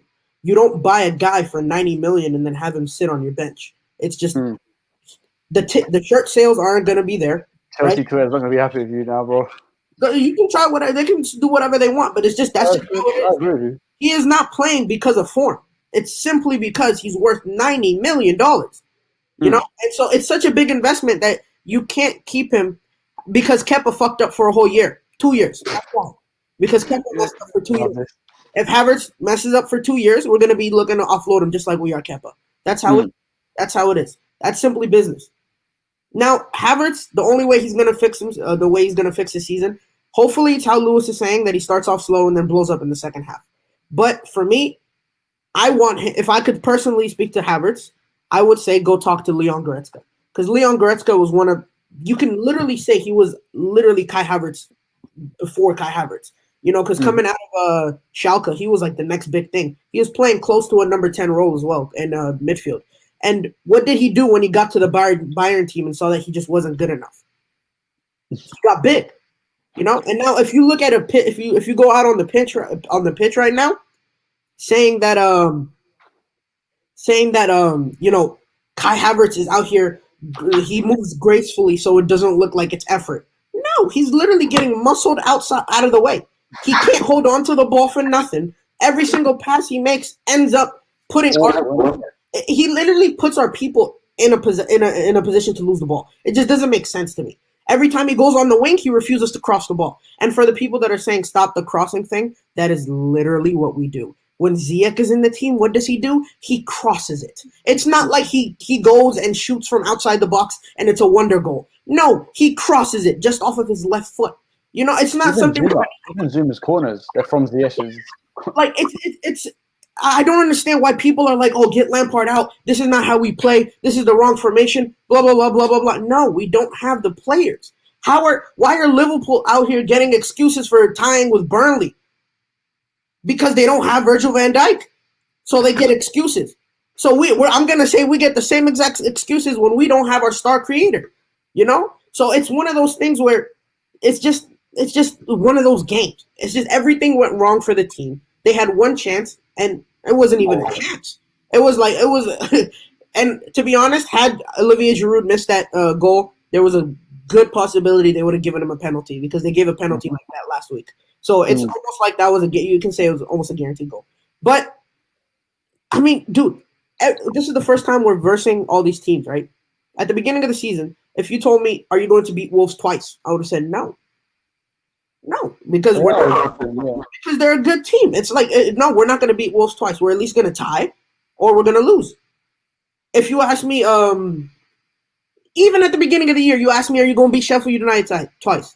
I would have said, I think we're going to get a draw once, because that's just how Sheffield United play. They just sit and they just defend. You know, so it's one of those things where people are blowing it out of proportion, and it makes sense because it's in the Christmas period and it's after coming off of 17 games unbeaten. So you're like, okay, why are we losing like this? I understand it, but you have to don't blow it into proportion. Chelsea hasn't beaten any top 10 sides. We haven't versed any top 10 sides. It's the beginning of the year. We haven't played them. Like, let's play them now and we'll see what happens. We just haven't been able to play them, you know? So it's all about just being patient with it. To be honest, I think the fact that we drew Atletico Madrid really hit them. I think it hit them in the nerve. I'm not going to lie. I think they were like, oh, shit. So now we really got to perform because people are going to be talking. So I think it really hit them and it just kind of scared them. And they really didn't know what to do. But, you know, for us, and again, I just feel like we had the chances today. It's not like we were completely dead in the water. We scored a goal. We had opportunities to score more. Right? Again, like I said, Frank messed up. Yeah. Frank messed up. There was no need to switch Werner and Pulisic. There was literally no need. Nelson Semedo was literally struggling, and he got a yellow card. And this was towards the end of the game. Had it been earlier, he would have gotten a yellow card early. That's how you really punish a team. You make their fullbacks get a yellow card, and then what can they do after that? You know, they have to let you go past them. So the tactics that he was trying to the thing that really pissed me off. This is the funniest part. It was so funny. I was watching, it was towards the end of the game. It was Ben Chilwell. He runs it all the way up the field, right? And you see Werner on the baseline, right, holding the ball. And you see Tammy Abraham and Pulisic just in the middle of the pitch, right? And I'm just watching it, and I'm just like, So you're telling me we have a striker on the baseline, but we have a winger up front. So it's just delusional. There was no, just the right movement was not made. Kovacic should have came on in the 25th minute. Kai Havertz should not have been playing that game. There was just no need for him to play. I genuinely do not want to see him play again. And it's like clockwork. If you go back the past 3 matches, he gets subbed off at the exact same time every single game. Every single game. Why? It's because it's probably in his contract. You get 65 you get 65 minutes every game. So just some bullshit. But it's just ended up that I don't genuinely believe that this is a team. This is not our strongest team first and foremost. So I'm not going to say this is how the rest of our season is going to go. I'm not going to say I don't see us winning next game. I don't see us winning Arsenal. I do see us winning the next game. I do see us winning Arsenal. You're confident against West Ham. I never said we were title contenders. I don't think we are title contenders. We're going to challenge for top 3. We're going to challenge for top 4, right? But this is not something where people are saying we're going to end up 9th or some bullshit because we can't beat the top half. It's just so dumb. I just sometimes I just wish people would think, people would breathe, and people would just think logically. Arsenal fans. But yeah, Havertz can't play on the wing. If Havertz plays, we will lose. West Ham will be difficult. I don't think so. Look, this is something that we haven't been able to capitalize on. And like I said about Havertz being like Leon Goretzka, it's because he needs to make a decision. He needs to make a decision. He's 6'2". Havertz is a big fucking guy. He is humongous, right? So he needs to make a decision on if he either wants to use his speed or try, to train his speed, and if he wants to be a speed type of midfielder, or if he actually wants to adapt to the system that we're trying to play and put on some weight, because that's the only way. We don't need him to be an attacking player. We just need him to be box to box. We need him to hold down the fort, literally. We just need him to hold possession and not give it away. If he can do that, we would be successful. But the fact of the matter is, every time he gets the ball, he loses it. I just hope after West Ham, we're completely forgetting this. It's make or break, man. I can't believe it's getting a bit frustrating. Like I thought after everything, it's crazy. I think it's comical that because it just doesn't make sense to me. So Arsenal are currently sitting at 15th, right? But even if they beat us, we're worse than them. That doesn't sit right with me. That doesn't make sense anyway. Even if we lose to them, you're still 15th. You still have no chance at getting any sort of European competition this year. So even if we lose to them, we'll give you the pity points, and you can still go and get relegated, bro. It's terrible. So hopefully, if they do win, I hope they win, so they can get that grip of what's it called? Just that grip of the feeling of holding a trophy. That's the only thing they're gonna get is just winning against top six sides. It's a sad sight, man. It's a sad sight. Well, bro, make sure you come in on Monday. Yeah, we'll do. Last thing, we need a winger in January. Simple as that. We need a winger. I know we wanted to get a CDM, but we have enough midfielders. Just get a winger. You hear that, Lampard? Get a winner. Bro, thanks for coming on. Let's try and have a positive conversation on Monday. We will. But yeah, thanks for coming on. Sorry for the wait. We've got loads of people coming on. We'll go to the next test. But thanks, bro. I agreed with most of that, not going to lie. And thanks for coming on. Cheers. All right. We've got a nice little special guest coming on. I know you guys have been in the comments waiting for him. Man like Vitmus. How you doing, bro? Yo, Sammy, what go on? How you doing? Sorry for the wait, bro. There's so many people on today. There's even more people after you as well. Bro, honestly, I understand. I have no problem waiting, man. Come on. I love what you guys do, and I have no problem waiting. It's the queue. Whenever you jump in, if you get the link or you're in first, second, third, that's when you're here. So I have no problem. I'm good with the wait. Good. But I'm going to tell you, bro, I don't agree with everything I've heard from some of the other Chelsea fans that came on tonight. Let me tell you, bro. You see the team we have, we are without our best winger, which is in Ziyech. And when people say, oh, Pulisic can't play on the right, bro, if we guys have been watching football for years, Pulisic started out for Dortmund playing on the right wing. That's where he played. That's why he left Dortmund, because he was being replaced by who? Jordan Sancho, who plays on the right wing. But Pulisic prefers to play on the left, but he plays on the right for Dortmund. You get what I'm saying? Yeah. Bro. So Lampard is making mistakes, isn't it? He's making it hard for them. Making mistakes. But we have to remember that Timo Werner is not a winger also. And people, I am not criticizing Timo Werner one bit. This man he can play strike winger, but Leipzig doesn't play him as a winger every week, every game. He came into Chelsea to be the number 9 striker to score, to try to play a position and score a goal in every game we play as the main striker. You get me? So I have no problem with Werner with the way he's playing. He's giving us way more than Havertz by far. For me, I think Lampard is on crack. I'm not Lampard out. I am not Lampard out. I am Lampard in. But this man, this man is going to suck himself, bro. He's going to suck himself. What's the Werner thing? Right, it's clear Lampard has to play 4-3-3. So when you look at the last 3 attackers, Giroud is our top scorer, striker-wise.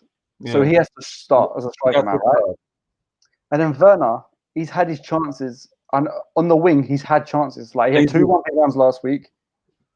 So I'm using that them stats of why he cannot be a striker at Chelsea at the moment over Giroud. But because he's hard working and because he is getting assists, when he doesn't score, he at least gets assists. Maybe not today, but he does usually get assists. So I sort of like he deserves to be on the right wing because you can still score. I just feel like because he's not scoring enough on the wing, I just don't think he's good enough to be in strike. Yeah, but the thing is, Sam, we have to remember Mo Salah for Liverpool last season. The man missed more than he missed more than 30 chances or 40 chances last season, but he's playing in a Liverpool team who are creating chances. Chelsea, he scores more than 20 every year. Yeah, but he misses a lot as well. Mo Salah miss chances like crazy. I know Liverpool fans that curse him in and out, even when they're winning. Bro, in one game, Mo Salah missed 4 chances but scores 2. That's just because Liverpool. Just said it, bro. He scores 2. Werner's true. Werner gets 2 assists, not 2 goals. Yeah, but he's playing in a team that's creating a lot of chances, bro. True. Chelsea play like me in FIFA. When I play a FIFA game, I play against people that I beat that take 16 shots with 10 on target, and I take like 7 shots, 5 on target, and I win. That's how Chelsea playing, bro. If we don't score chances, we're going to flunk. You get me? Yeah. In today's game, I mean, the guy before, he said that he don't see anything wrong with the game or how we played. Bro, I think we had a good first half. Good. But we didn't score in the first half. Second half, we started out okay. We got a goal. Well done. The game was lost when Lampard... The game was lost before we even played it, bro. I've said this to Lewis week in, week out when I came on. Kai Havertz is not in form. And the position we are in the league, you don't take those chances with a player that's not in form. Mateo Kovacic, our best. If any of the guys in the comments who have been here week in or week on who know that I've been saying this, Mateo Kovacic, our best midfielder. He got team of the season for Chelsea, player of the season for Chelsea last season. And this man is not injured. This man is not playing awful. And he's still being on the bench, second tier to a man that's not even playing at 50%. I don't care. If Pep Guardiola or Jurgen Klopp was the manager at Chelsea, Kai Havertz wouldn't be playing. I don't care what's in his contract. Lampard is given the team to coach, and I think that he is trying to get Havertz in the groove, but he has to think about his job, and he has to think about the position where we are in the league and what we're trying to accomplish. You can't be doing that, Lampard, with the position we're in a position that we can challenge for the league. I'm not saying that we can win it. No risks. Yeah, but we can challenge. So why are you wasting time to put Havertz in the team like that? This is the 4th game in a row, and he has not played not even 50%. Out of all the games he has played in the last 4 games, this is the best one, and he still wasn't that good. If if I can say that this is the best game he has played out of the previous 3 that he started in, bro. Everton was the worst one, wasn't it? Huh? Everton was the worst one, wasn't it? Exactly. Leeds game was the worst one, bro. I'm not criticizing Havertz. He's just not ready to be a starter. He should be off the bench, bro. Play Kovacic, bro.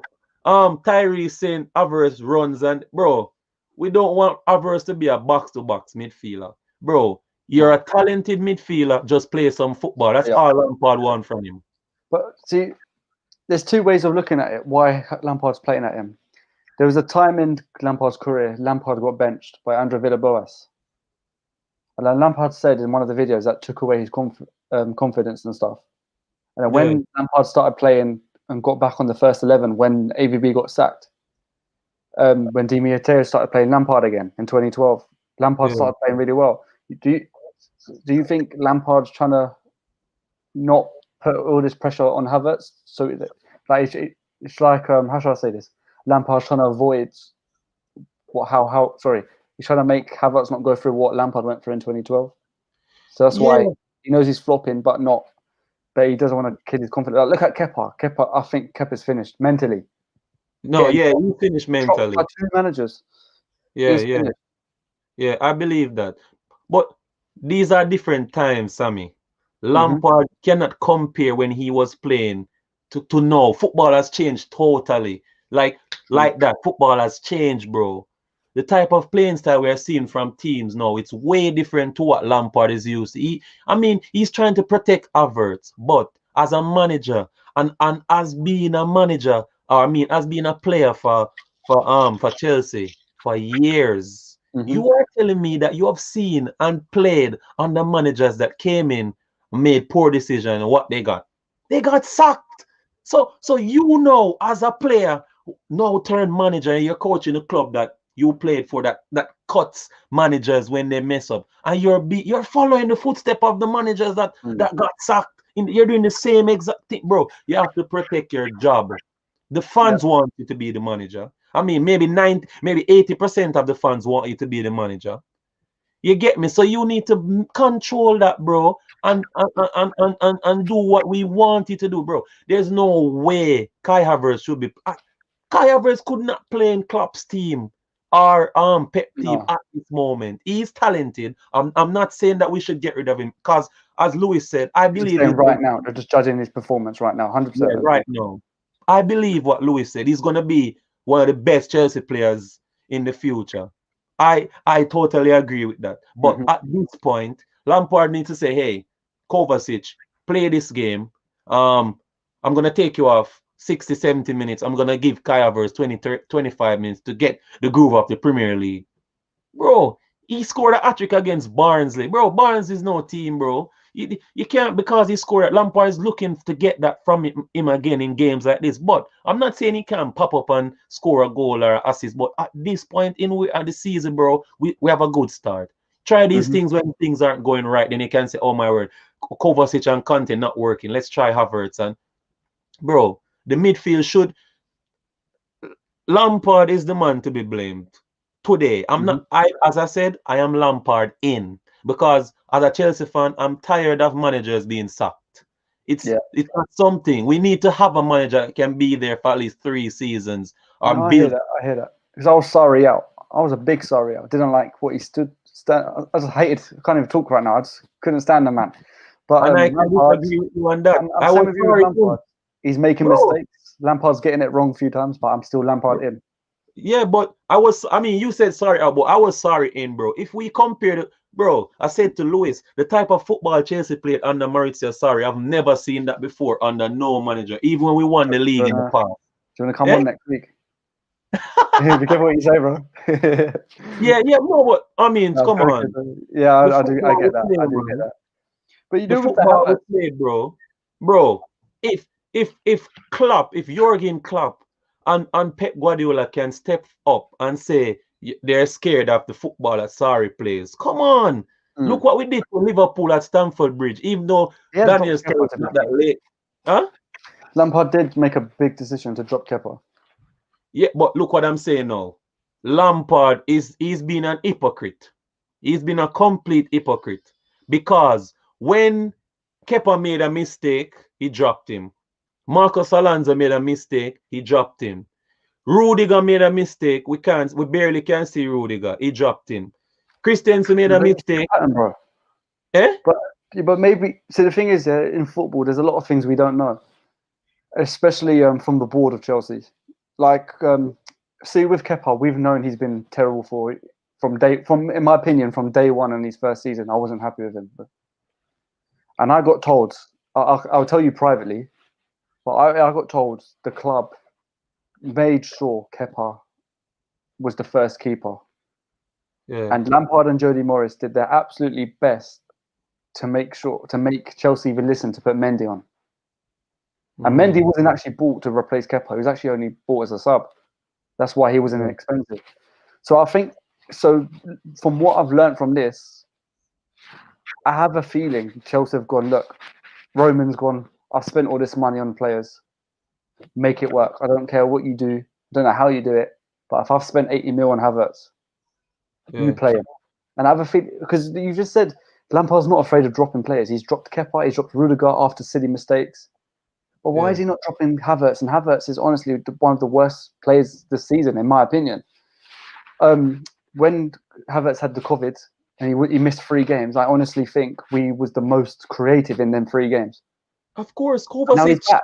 He wasn't even good in the Champions League, and he's back. So that's why I think, I'm not 100% sure, I think there's something to do with the board that's forcing Lampard to play him. But I don't know. We can only see against maybe West Ham or Arsenal. You could be right, but I think that Lampard is just trying to make a good relationship with Kai Havertz. Yes, the board, I think you could be right there with the board, because we know how the board was. Di Matteo got sacked because he didn't play Torres and we lost the game. We remember that season when we lost 3-0 to Napoli because we played the 3 Musketeers instead of using Torres as an out-and-out striker. We used Havertz, Hazard, Oscar, and Mata as a front 3 instead of Torres that game. And he got sacked because he was told to play Torres and he didn't play him and we lost. But I don't think Roman is the same old Roman anymore. I don't think he's like that anymore. I think he's more settled now. He still might be grumpy in some areas, but I don't think he could. The board could be pressuring a Lampard to play. Starting to get soft. Huh? He's starting to get soft. Yeah, he's even hiring Lampard in the first place is even hiring Lampard is something I didn't think would happen, because he's got no trophies, no experience, and we sat sorry because of this. So I'm actually surprised Roman alone even gave Lampard a chance. Yeah, not well. That's what I'm saying. Lampard is giving a fair try at the thing. Maybe if Lampard was not a former Chelsea player or a legend, he would have been sacked already. But I think Roman and the board knows that the fans, most of the fans agree and would love seeing Lampard as the manager at the club.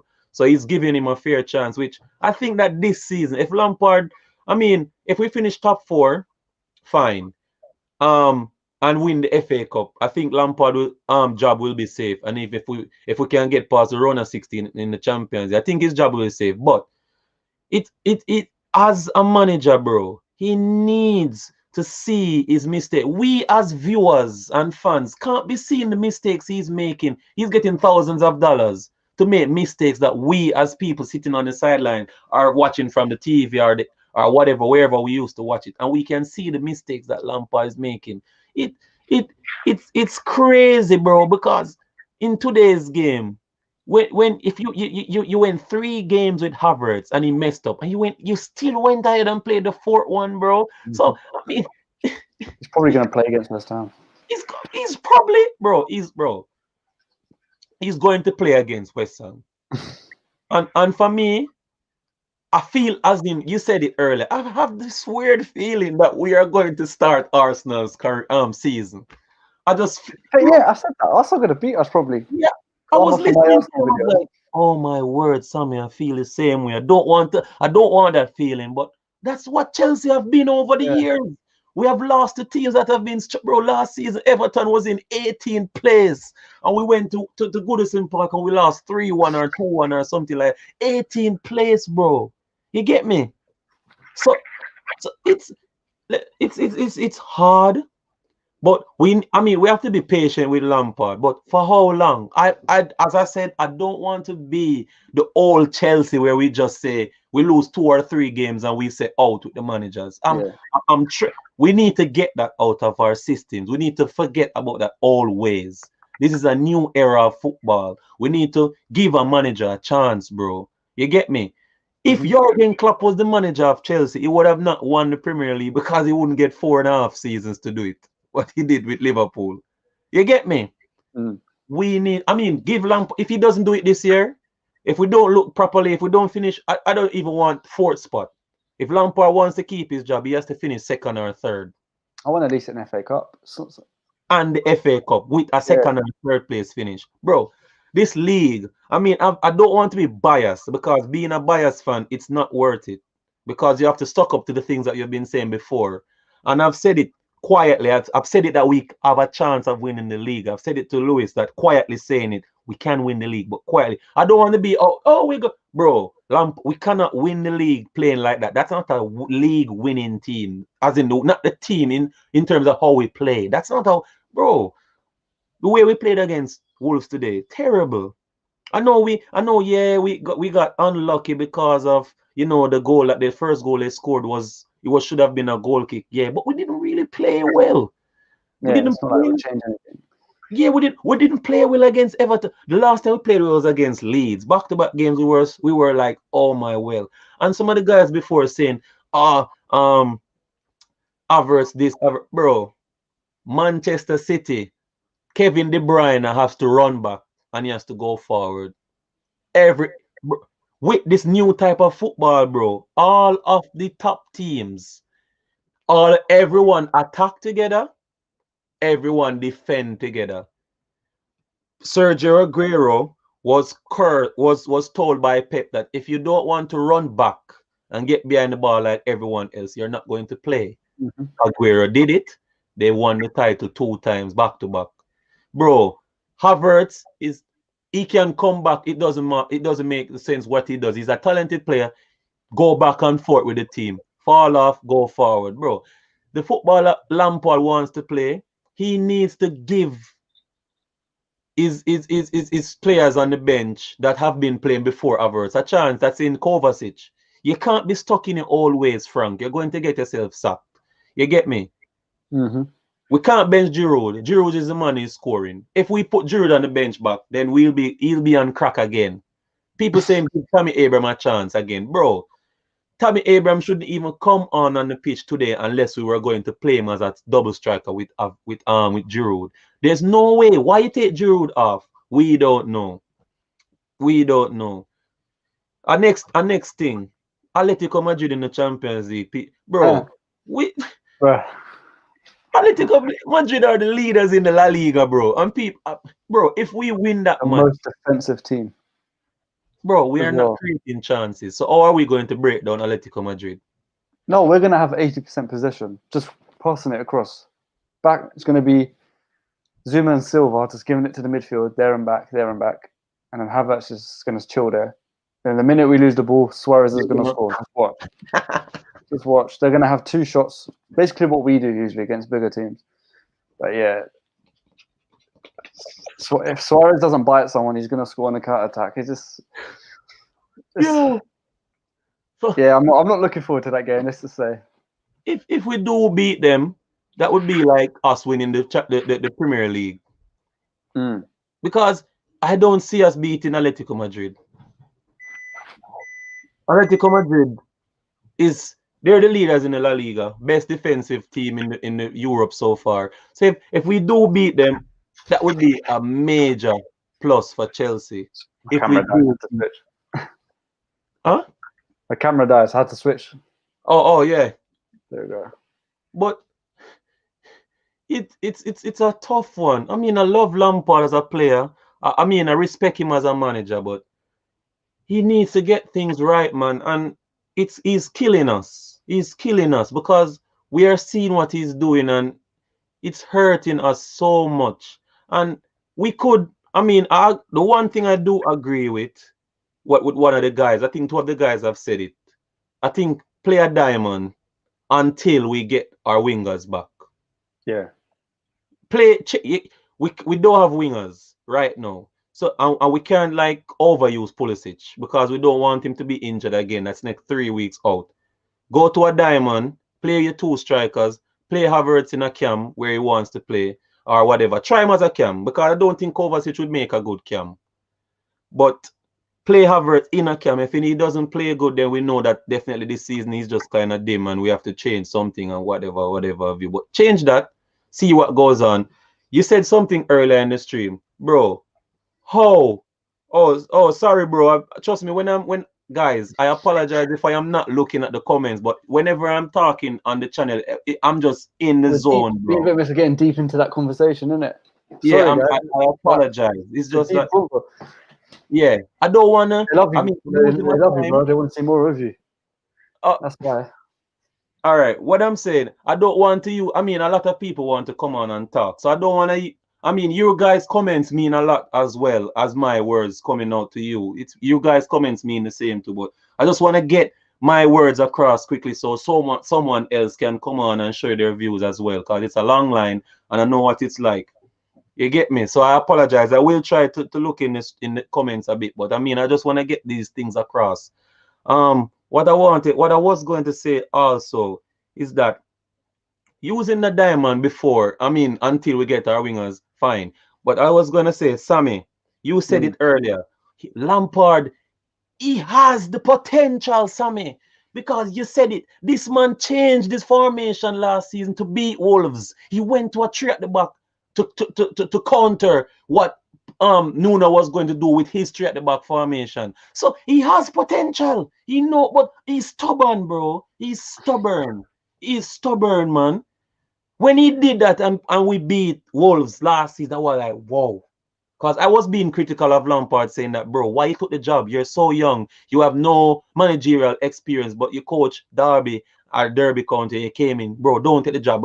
Xavi was offered Barcelona's job, and he said no. He doesn't want. Gerrard was offered Liverpool job. He said no. You get me? Lampard, why you took the job? I was like that. You get me? What about the handball? Should have been, honestly, it could have been a handball. Yes, Mimi. It could have been a handball, but when you think about it, bro, it was a soft one. As a Chelsea fan, I would have loved to have that handball. But to me, it was 90 minutes in a game, innit? Why worry about one section?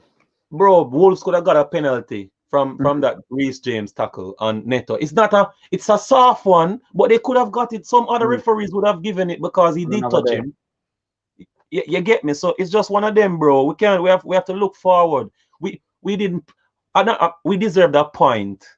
But at the end of the day, I would prefer 3 points than a point today. I rather 3 points unknown. I don't want to draw. I didn't want to draw. It's either we win or lose. And Kurt Zouma, you're playing well, but as a defender, I've known this because I used to play football when I used to live in Jamaica, bro. As a centre back, you don't escort a playmaker inside your box to take a shot. Tackle the man from way out there, son. Why you bring him to the box? Why you bring him into the box to get a shot? Tackle him or foul him from outside the box and give him a free kick, but you escort. Bro, I hate it. I remember one season we were playing against Manchester City when Ashley Cole escorted Carlos Tevez from the half line. Tackle him. Why you jacking, you back him off, and carry him right in front of the box to take a shot. Bro, I'm not blaming Zouma because the team didn't play well overall. In general, we didn't play well. But Zouma, as a centre back, get that man. Get him. Tackle him right out there. Even the Podence goal. I can't understand.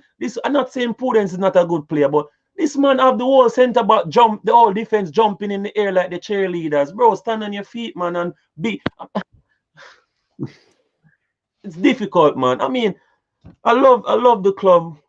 I love what we're doing. We're going forward in terms of the club are trying to spend money to get back a champion squad together, which that is good. I love that.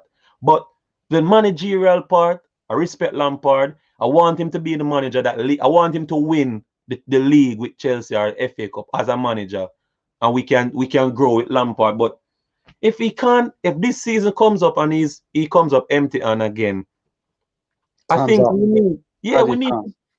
You had a chance. You got a chance. Bro, I don't even want him to be sacked. I want him to be the assistant coach. Yeah, in respect, I hear that. Bro, what his name that for Everton, Duncan Ferguson, that guy, he was the standing manager.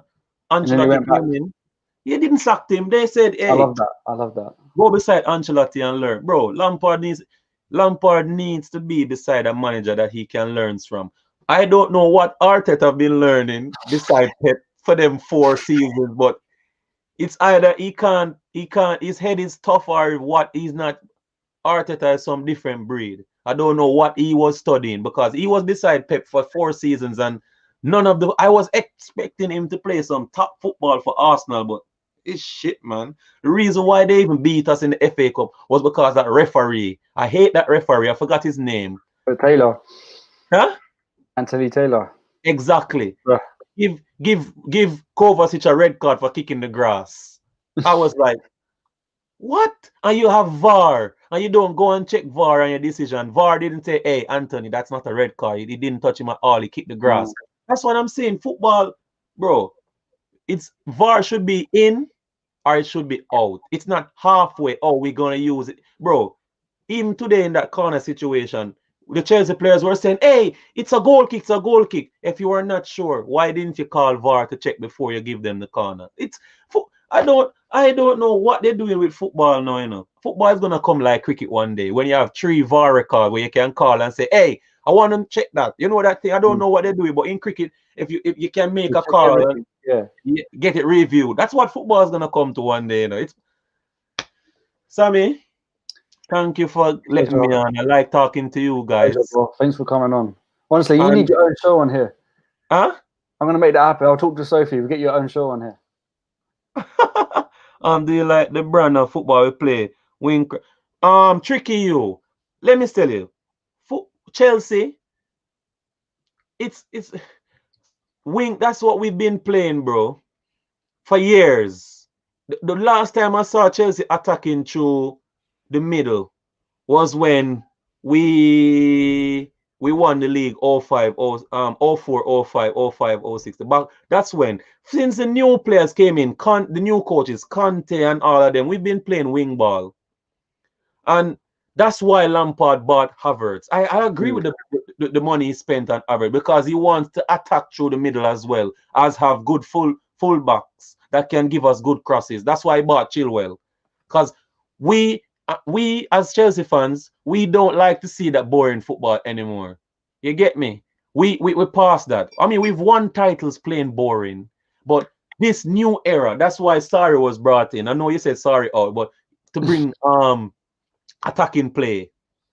And Lampard, he is trying to play attacking, but I think he's not helping himself. Bro, in the Sheffield or the Burnley game, big up. You know Yardman thing go. But yeah, the Sheffield game, this man played 2 cams and allowed Conte to just stay back, just sit there. And he played Mount and Ziyech as a cam that game in front. Like he just actually played them up front behind the striker and let Conte stay back. We played like a triangle, but an upside down triangle. You know, like Conte at the point and then the 2. That's how we should play.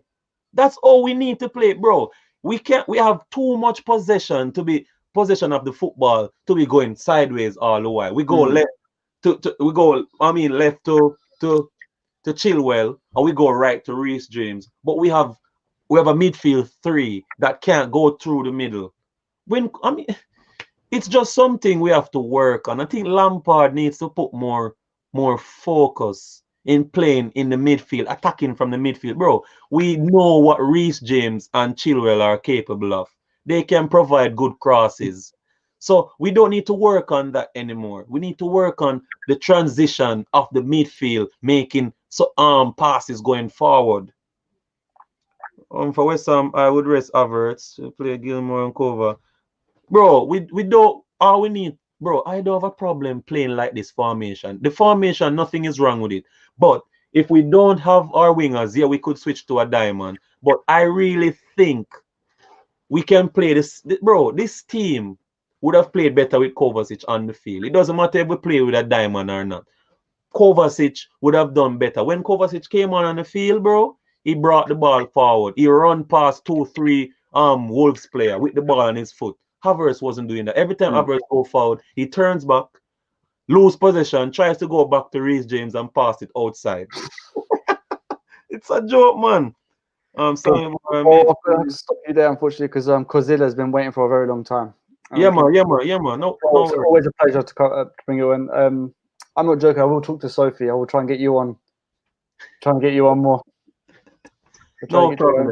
I think. Well, guys, if you want to follow the best Facebook page, shout out, plug yourself on your YouTube channel. Oh, on Facebook, Chelsea to lie down. We need some moderators on the page, bro, because I'm busy with kids, so I can't really upload and put pictures and things on the page. So if you guys wanna jump on, get be a editor of the page and come on and help post stuff on it, you can hit me up on Chelsea Till I Die on Facebook, and on YouTube you can check me out at just Vitmus, VITMUS. Nice one. Thanks, bro. Make sure you come on for Monday, yeah? We'll miss you. Definitely. Cool. Nice one, bro. Take it easy. Big up.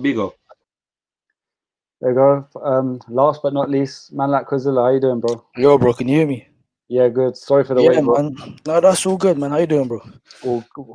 Could be better after that game, but yeah, good. Man. It's just one of them ones there, man. Chelsea just ruining the week again. But listen, we got done on the break again at the end of the day. Like you could see it was in the making, like at the end of the day. The last couple games we got done on the break, let's say Bamford, Calvert-Lewin for the pen against Chilwell, that wasn't the pen. Yeah. It's the fullbacks, like they gotta make that ground, do you know what I'm saying? But yeah, Lampard got it wrong at the end of the day. Havertz didn't show up. Werner as well didn't show up. Did anyone show up? Yeah, no one really did, man. It's like, what do we expect from this team? Like a crossing and Zuma headers it in every game. Like it's not sustainable at the end of the day, bruv. So it's one of them ones there, man. But you know what it is with me, like I'm gonna be real. I'm not the biggest Kai Havertz, Timo Werner fan. Like he's a striker, yeah, but let's say, yeah, throughout our lifetime at Chelsea, like whilst we've been fans, we've had big strikers that can hold up the ball, can play with their backs. So they can play like let's say holding up the ball and whatnot. But it's just with Werner, you can't really do that, man. Like how many times today did he like destroy the transition that we played? Like, do you know what I'm saying? It's like we get the ball to Werner, either the pass doesn't make to Chilwell or Giroud or whatnot, or the play is just like it's just whack, like. And then it's one of them ones, like we play him on the right to do what? We play him on the left to do what? We played him in the striker to do what? It's just it's frustrating at the end of the day, man. So are you saying this more?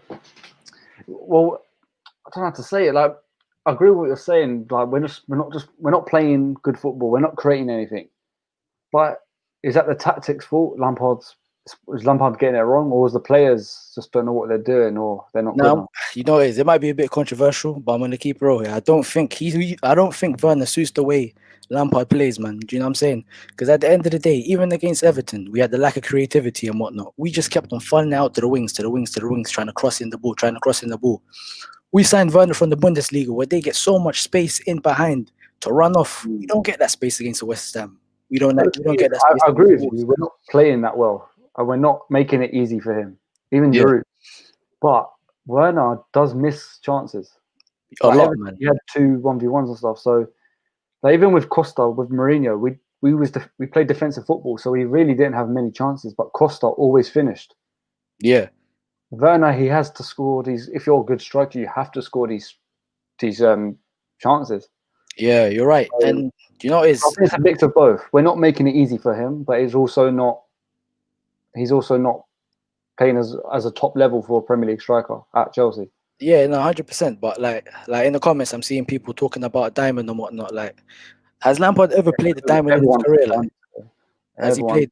Yeah, do you know what I'm saying? Has he played a diamond in his career? What makes you think a diamond would work at Chelsea? Not to be that guy or anything, but even that It's what? true. It's he true. played- Even that Derby, he done nothing what we're playing now. Yeah, word, like it's just one of them ones. But do you know, it's even like, say for example, what Werner played. Let's say what he played in the 3-5-2 at Leipzig. We played the 3-5-2 against United. What did he do? Like, I didn't see anything from Werner. Do you know what I'm saying? It's frustrating, man. And like, let's say what in the 4-3-3, you can't play him striker because he drifts towards the left, and then Pulisic will have to go into striker, and then all of that space for Chilwell on the left flank. Or if he plays in if he plays on the left wing, then he's going to drift towards the strike. It's just, I don't think he suits the system, to be fair, man. I'm a B-roll, like I don't want to hate on the guy because he's our player and whatnot, but man, I don't think it's the right fit. Like maybe, let's say, or Haaland maybe, or Jimenez from Wolves would have suited Frank's system, but what can we do at the end of the day, man? So what would you do or change for West Ham? Because West Ham's not an easy game, and then we've got Arsenal. So we've got really hard games at the moment after losing 2 in a row. Can't lie, I've been giving my guys a lot of big, like, you know what I'm saying? I've been talking crap and whatnot, saying we're gonna beat you. But man, I'm shook for the Arsenal game, bro. I swear down, fam. You know, we've had what's his name? Bamford scored against us on a transition. Williams going to score, isn't it? Word, fam. He's going to score a hat trick or something. You know how he does against Tottenham? Yeah. Against Tottenham, he's going to play like that against us, isn't he? Like, what's it? Yeah, Bamford on the transition, Calvert-Lewin. These guys are not particularly fast players, and we just got done by Pedro Neto, who's pretty quick. Imagine Aubameyang now, bruv. Like, bro, like I'm not confident at all. But nah, for West Ham, yeah, it's I don't know. I'm contemplating between, like, let's say what, a 4-3-3 and a 3 at the back. But at the 3 at the back, it's way too negative. Like we can't really play against a team that sit back with 3 at the back. So it will just have to be a 4-3-3 thing. Like we're gonna have to rely on Giroud again, or maybe Zuma from a header. Like, man, or maybe like some sort of brilliance from Pulisic. But who knows if he even plays at the end of the day? Do you know what I'm saying? Are you confident for against West Ham? I mean, man, they played well against us the last 2 fixtures, but we don't have no Christensen or what's his name, Rudiger playing again. So I don't know. I think if Ziyech is back, we can. Okay, he's not coming back for West Ham. I think he might be on the bench. Yeah, but I think if Ziyech can play against Arsenal, we might have a little bit of creativity out there. But yeah, 100%. If he's not playing, like you said, I don't think Drew's getting. He's not going to be anywhere near that ball. We just don't know how to help him, feed him. Bro, I think this team is just over reliant on Ziyech for the creativity. As soon as we took out Jorginho, and I'm not saying Jorginho should be in this team because, like, and N'Golo Kante is the first name on the team sheet for me. But bro, ever since then, like I'm saying, Mason Mount needs to step it up. Kai Havertz, like, bro, like we can only defend this guy for so long, man. Do you know what I'm saying? He needs to step up as well. Like, obviously, cool. He was an investment by the board. Real Madrid wanted him, Bayern wanted him, blah blah blah. But nah, man, step it up, bruv. Like at the end of the day, man, what are we watching you for? At the end of the day, it's like it's tiring, bro. Like, but you know, we got to back the manager at the end of the day. Like we got to give Frank this season. If he doesn't do a thing this season, then you know what I'm saying, the board might get him out. We got to back the players at this point. Yeah, we got to back the players at this point. Like we got a lot of quality. Reece James, quality. For me, he's the best right back in the Prem. We got Zuma, very underrated. How many goals he got in the Prem? What, 4 more than Aubameyang? Do you know what I'm saying? Like we got quality there. Like, but it's just we need to capitalize, man. At the end of the day, and Frank's substitutions today were horrific, man. Don't even get me started on that, bro. Really late as well, wasn't it? It was fam, like, bro. We need a goal. He's bringing on Tammy Abraham, not to be that guy or anything, but yo, like, do you know what this reminds me of, fam? This reminds me of when Arsenal are losing, in like the 85th minute, and they bring on Nketiah, like, brother, what's Nketiah gonna do, fam? What's he gonna do at the end of the day? He's gonna do a little bleep test here and there. For plan B, isn't it? Word, man, it's one of them ones. Like, I think maybe we need to bolster the squad in the summer, or maybe like, let's say in January, get like more players that can definitely impact the game off the bench.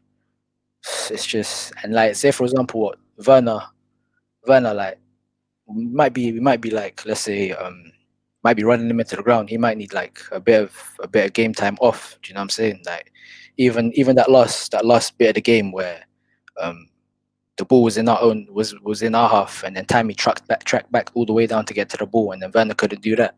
So it might be a bit of fatigue and whatnot. So, but yeah, man, upwards and onwards, man. At the end of the day, we got to see what West Ham are saying. Like, Well, bro, try and come on Monday night after West Ham. Therefore, I want to go through what you said today about how we rely on Ziyech. Yeah. And I want to see how we cope against West Ham. Yeah, 100%. And hopefully it'll be a more positive thing. 100%, man. Bro, is there any socials you want to plug? Get my Instagram in it at Cozilla with 2 ways. Bake Off podcast coming soon. Do you know what I'm saying? But yeah, that's about it, man. Cheers, bro. Thanks for coming on. Nice one. Nice one, bro. You can stay on. We're going to do a group session if you want. Guys, I've got to quickly do some promotion. Sorry about that. Guys, if you want up to 65% off kit bags with any football merch, Chelsea shirts on, well, you don't want to buy Arsenal shirts anyway, any merch, you can see it on the screen right now. Use my code in the description below for up to 65% off. And also, if you want Football Manager at a discounted price, the link and code is down below. But enough waffling about that. Let's get you all guys on for a group discussion. I know a lot of you have been waiting for that.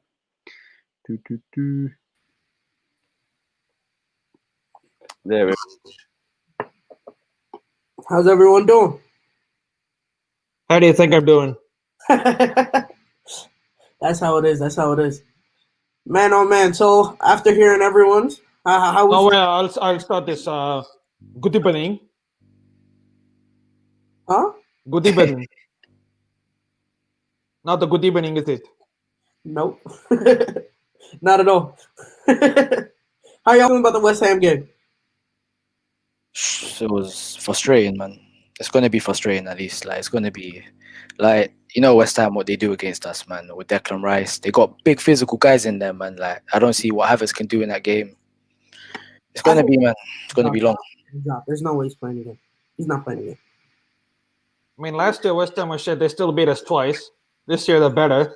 Yeah, but remember last year the problem was it was corners that we couldn't defend. That's literally how they scored both their goals. So even then there was Rudiger who, instead of playing offside, tries to run alongside Yarmolenko. I'm like, what the hell are you doing? This year I'm more worried about what's his name, Bowen. He's lethal. Yeah. He has some good footwork there. If Chilwell's not careful, he's gonna get done. Same way that Podence was taking care of him today, he's gonna get done. So yeah, they got Haller and Antonio and whatnot. Oh, that guy's dead food, man. Sebastian Haller, he's dry, man. I can't lie. But listen, I'm gonna say this now. Watching back, like 2 goals against us, fam. Yeah. I don't know about that one. I don't think so. So what? What's your starting lineup? We'll just start with defense. Obviously we'll do the same. We'll do what? Chilwell, Zuma, Thiago, Mendy, and Reece James. All right, so you're not gonna let anyone you're not gonna rest anybody on the defense? We can't, man. It's like maybe. Well, we have a 6-day break though. So I think that should be enough rest. Yeah, we could 100%. So we could rest Reece if we wanted. I don't think who do they use on the left? We should have rested Reece today, to be honest. Because for us decent he played. For us half decent he played against Everton. Today he was poor. I wouldn't say he was poor. It's more if he didn't have the opportunity. They literally made everything run down the left. Yeah, true. Like they gave him opportunities. Like it was like I swear to God, I only saw him cross the ball in twice. Like that's not normal. Reece normally gets in like 5-6 crosses a game. You know, the problem that everyone has with crosses, I don't really understand. It's more of we didn't use both sides of the pitch today. We only stayed to the left, and when it was working, we switched it up. You know what I think? What was happening was, I think Lampard saw that how well Pulisic was doing against Semedo, and so he thought Semedo's having an off game. So he was like, "Let me put Werner over there. Maybe he can do something, and then hopefully Pulisic can do the same thing on the right." But it just didn't happen. You know, I can understand in theory, but you know, in practice, you should only test that for about 10 minutes of the game, not for the rest of the game. You know, and then in the 95th minute, he switches it back, and perfectly honest. I'm going to be perfectly honest. We nearly scored. That was close to our best opportunity of the night, where it was just literally just dragging. It was just sitting in the middle of the pitch, right? Of course, they counterattacked off of that because we weren't able to take the chance. But that was close to our biggest opportunity of the night. And it happened once we finally saw Pulisic go back on the left. So we can take this game down as Lampard made a mistake. He didn't play we can say he didn't play some players in their right positions. I do not think playing Kai Havertz in a 10 role is going to be any better. The fact of the matter is, it's not that he's just in a bad form, but he's still performing, but he's not getting goals and assists. It's that he's performing bad. He's losing the ball. He's not strong enough. It's just fundamental things that I don't think a position change will fix. It's something that he's just not up for it right now. So I don't think bringing him up the field is going to help us any. We're just going to end up losing the ball in our opponent's box, which which is better than losing it in the middle of the park. But still, we're losing the ball. I'd prefer that. Yeah. I would prefer that even if Werner is missing his shots, he's at least getting into a lot of good positions. That's the only thing why I don't think we should be so critical of Werner, is because it would be a big problem if. Remember, we used to see a lot of offsides in Red Bull. He's turned it down now. Of course, he's not playing striker, so he hasn't been able to get into those or make those runs that normally get him caught offside. But the fact of the matter is, he's getting into those positions. So he should, if he stays fit, he should stay in our starting squad. But he does need a break. I personally look. What's Chelsea? I'd like to put you in there. If you want to play Werner on the wing, I'd rather play him on the right side of the wing, because we saw how lethal what that was against Leeds United in the last goal. Werner spicing on the right, Pulisic bang. Exactly. And one more thing is, would at last minutes when it was taken, would you have taken the 1-1 draw, or do you think Lampard was right to go for the win? He's going for the win. Simple as let me tell you. Let me break it down for you. Right? We have Pulisic on the field. We have a Mason Mount, right? And we have Tammy Abraham, and we have Werner, right? Four fast players, right? Now, Wolves are playing in a 3-in-the-back system, right? And we just saw their defender go down with a hamstring injury, right? And he has a hamstring injury. What does that mean? You can fly right past him, right? Yeah. So what does he do? He has Ben Chilwell take the ball and literally attack right at the guy that just got injured, right? So I'm not going to say that was a bad move, because it makes sense. He attacked the guy that was injured. I mean, what would you have done different? I personally would attack, right? Unfortunately, we didn't capitalize, and they did. That's what happens. They did. Yes, lad. Yes, mate. I thought Zuma should have rather stepped in, and instead of just backing off, allowing to score. I thought Zuma should have probably taken one for the team. What's the worst? You're going to get a yellow card or something. So simple as that. Most definitely it would have been a red card, because of the way the game was going. It would have been a red card. But he should have taken it for the team. That's just Fighter, you would have said something. Sorry. You're on mute, I think. Can't hear you. We can't hear you. Yeah, bro, your thing's on mute.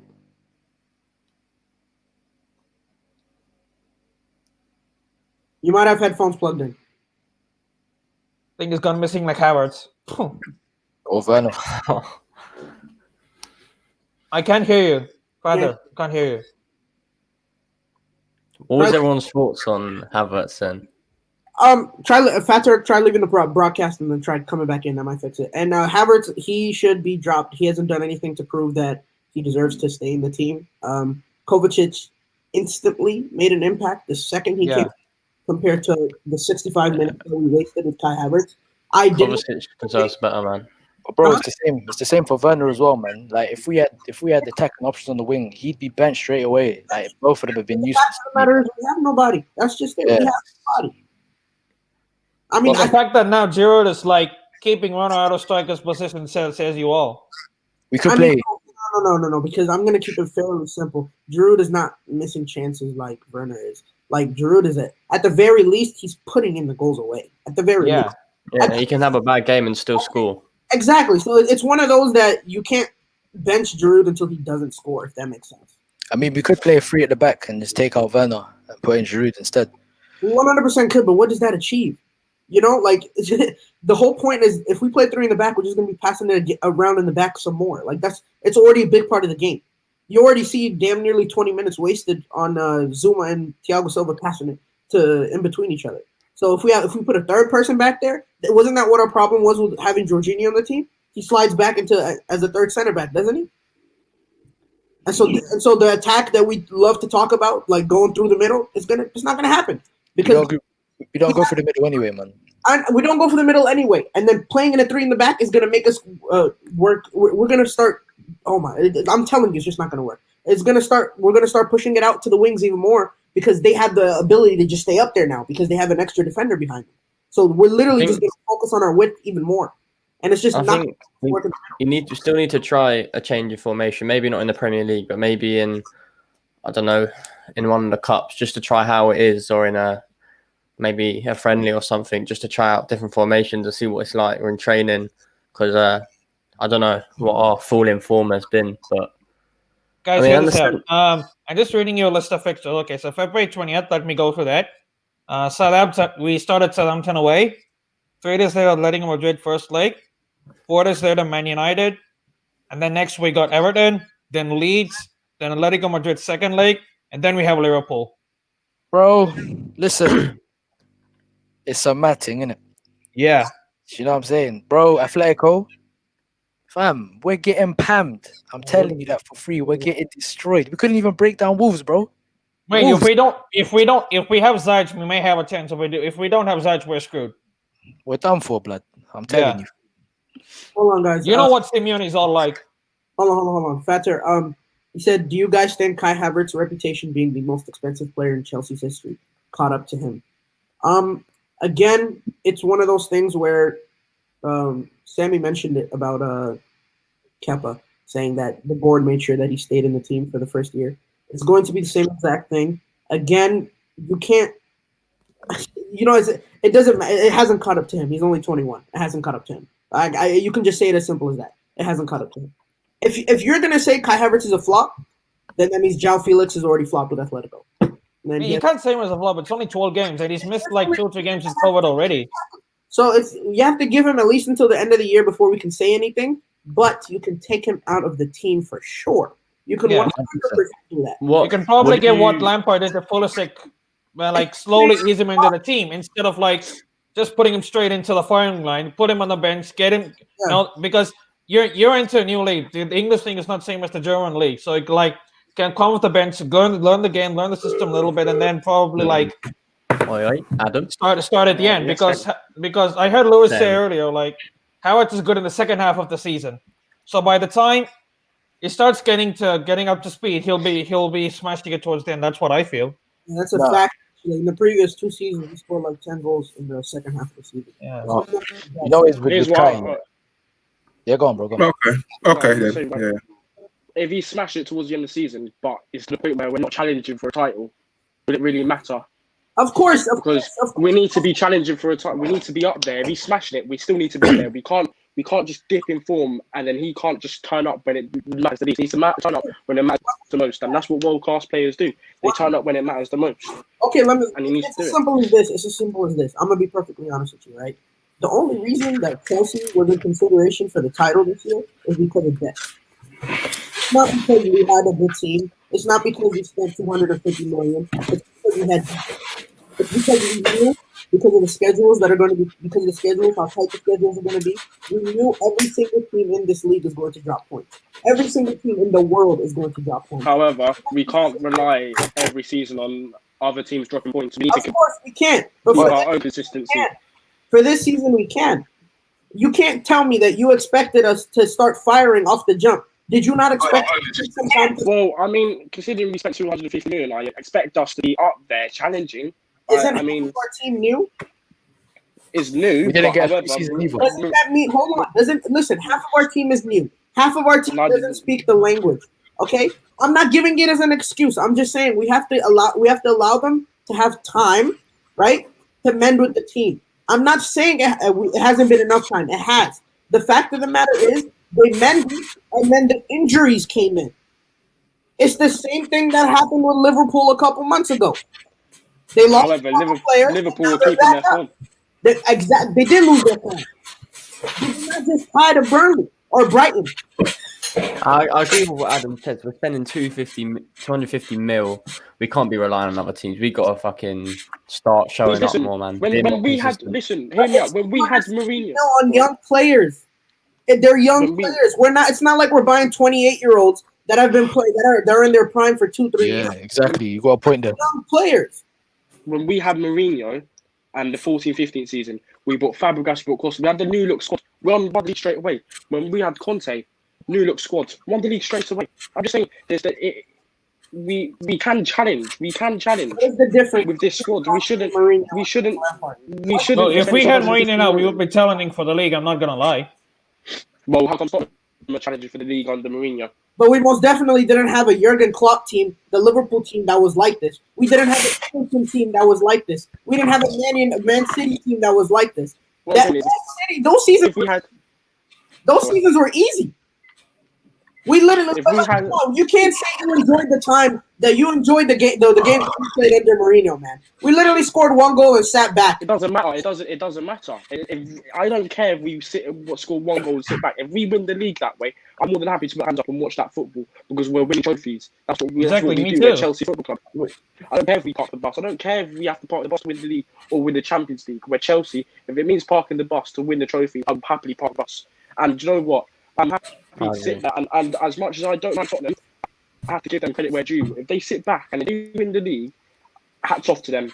They've parked the bus, they've done it. Yet again, I don't. Come on, guys. We don't give no respect to Tottenham around here, man. I don't think my point is getting across, right? You mentioned that Cesc Fabregas and Diego Costa came in. Yet again, those are players that were in their prime. Okay? Once more, right? All the teams that we are seeing right now, each and every single one of them are in their primes. People don't understand. Chelsea is not building a team for this year and next year. We are building a team for the next 10 years. Exactly. Yeah, but this is what I mean. All of our players are in their early 20s, right? So if they don't win a trophy this year, next year, I understand. I understand what you're saying. We spent Chelsea, Mendy, Kante, Giroud. We do have some older people in that team. It's not like we have older people, but what I'm saying is the core of the team. When you talk about, of course, the midfield, the content, 28, one of the oldest people in our team. But you talk about literally when you talk about 2 players at every single level, they're under 25. 2 players at every single level, they're under 25. And like Joe is with Kai Havertz, you got to think about what he is. He's an investment at the end of the day. Teams like Bayern, one of them, Real Madrid, one of them. All right, cool. Let's look at João Felix, innit? João Felix didn't bang in his first season at Atletico. And now he's a world beater, do you know what I'm saying? There's a lot of people here being reactionary saying all of this and all of that. But fam, give it some time, bro. Do you know what I'm saying? Give it some time. We're not even in the first season yet. I mean, look, I'm not going to give him another I'm not going to give it to him as an excuse, but I'm just going to put it out because it is a factor.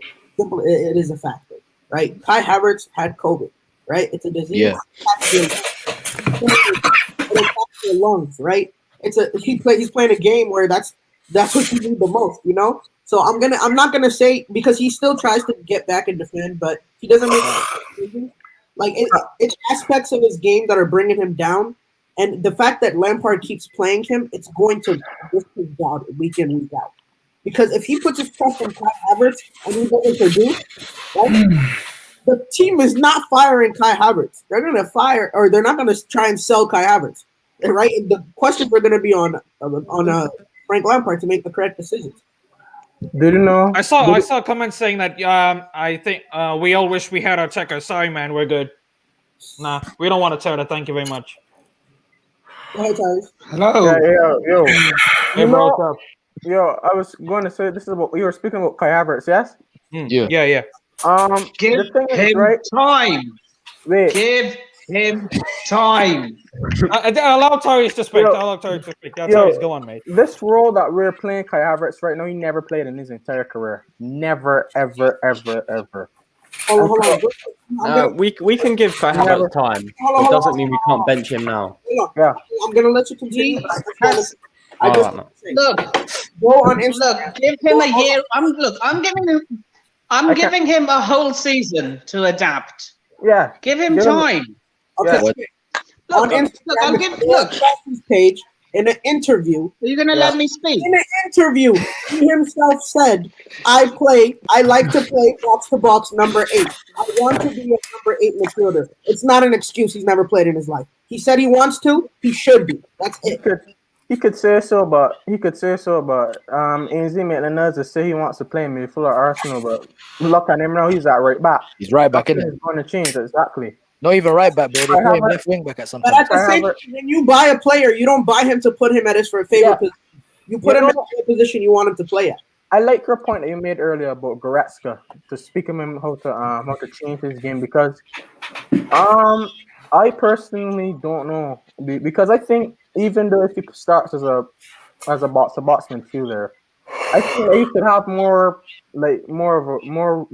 he should have a roaming role like what Kevin De Bruyne has at Man City, because I think moving forward with the ball like how he was at Leverkusen, he's better at that than actually have to move forward and defend. He can't defend, and he can't even tackle well. He cannot tackle well. He can't even tackle well, and that's a clear and obvious thing in front of you to show that he's not a box-to-box midfielder. He can be, because he could become a box-to-box midfielder in a couple of years' time, but he's not ready yet to be playing box-to-box midfielder. You have to be really intelligent, really, really intelligent. Like we had Lampard there. Like when Lampard was at West Ham with his uncle, he kind of was playing as a number 10, and then when his game improved later on, Jose gave him that box-to-box role, and that is why he's such a good player today. Kai Havertz is not ready to play a number 8, especially in your first season in the Premier League. No, you can't just chuck him straight in that number 8 role just because the 4-3 is working now. You either give him an advanced role, like what De Bruyne is doing right now, like how he was playing in his entire career, or just not playing, because to me, he's not a winger. He's not a box-to-box midfielder. So if he wants to play him in that position, I think he should have that like advanced role that KDB has, because he ain't no box-to-box midfielder. He is no Lampard. I watched Lampard and all of these guys. That's a fair point. That's a fair point. I understand that. But at the same time, then how can you criticize Mason Mount? Mason Mount? And how can people criticize Mason Mount? Mason Mount. No. Mason Mount is in the team. He's in the team because. Of course he's in there. No. I'm not saying no one's spoken bad about him in these previous couple weeks because he's been playing really well. But I meant like at the beginning of the season, and there's a majority. Can I say something? Hello. Yeah, go ahead. Go ahead, bro. Yeah, go on. Look, people are being too reactionary about Kai Havertz. I think so. You need to give him time to adapt. Look, I think so too. Thierry Henry was piss poor in his first season at Arsenal. And he was on the and look what happened in his years at the Emirates. He didn't in Highbury. He didn't even start off striking at Arsenal. He was on the left. When Thierry Henry brought him in from Monaco, he started playing him off the left until he was ready to play him through the middle. And look at him now. He's the greatest Premier League striker to ever play in the Premier League. Well, a lot of people will argue with Aguero, but I think he's the greatest. I get that, but he was horrible in his first season. Yeah. And look at him now. Okay, hold on, let me ask you a question. So that's what I'm saying. I'm giving Kai Havertz one whole season to adapt. Does that mean one whole season in the starting squad? Actually, no. I think what he. Look,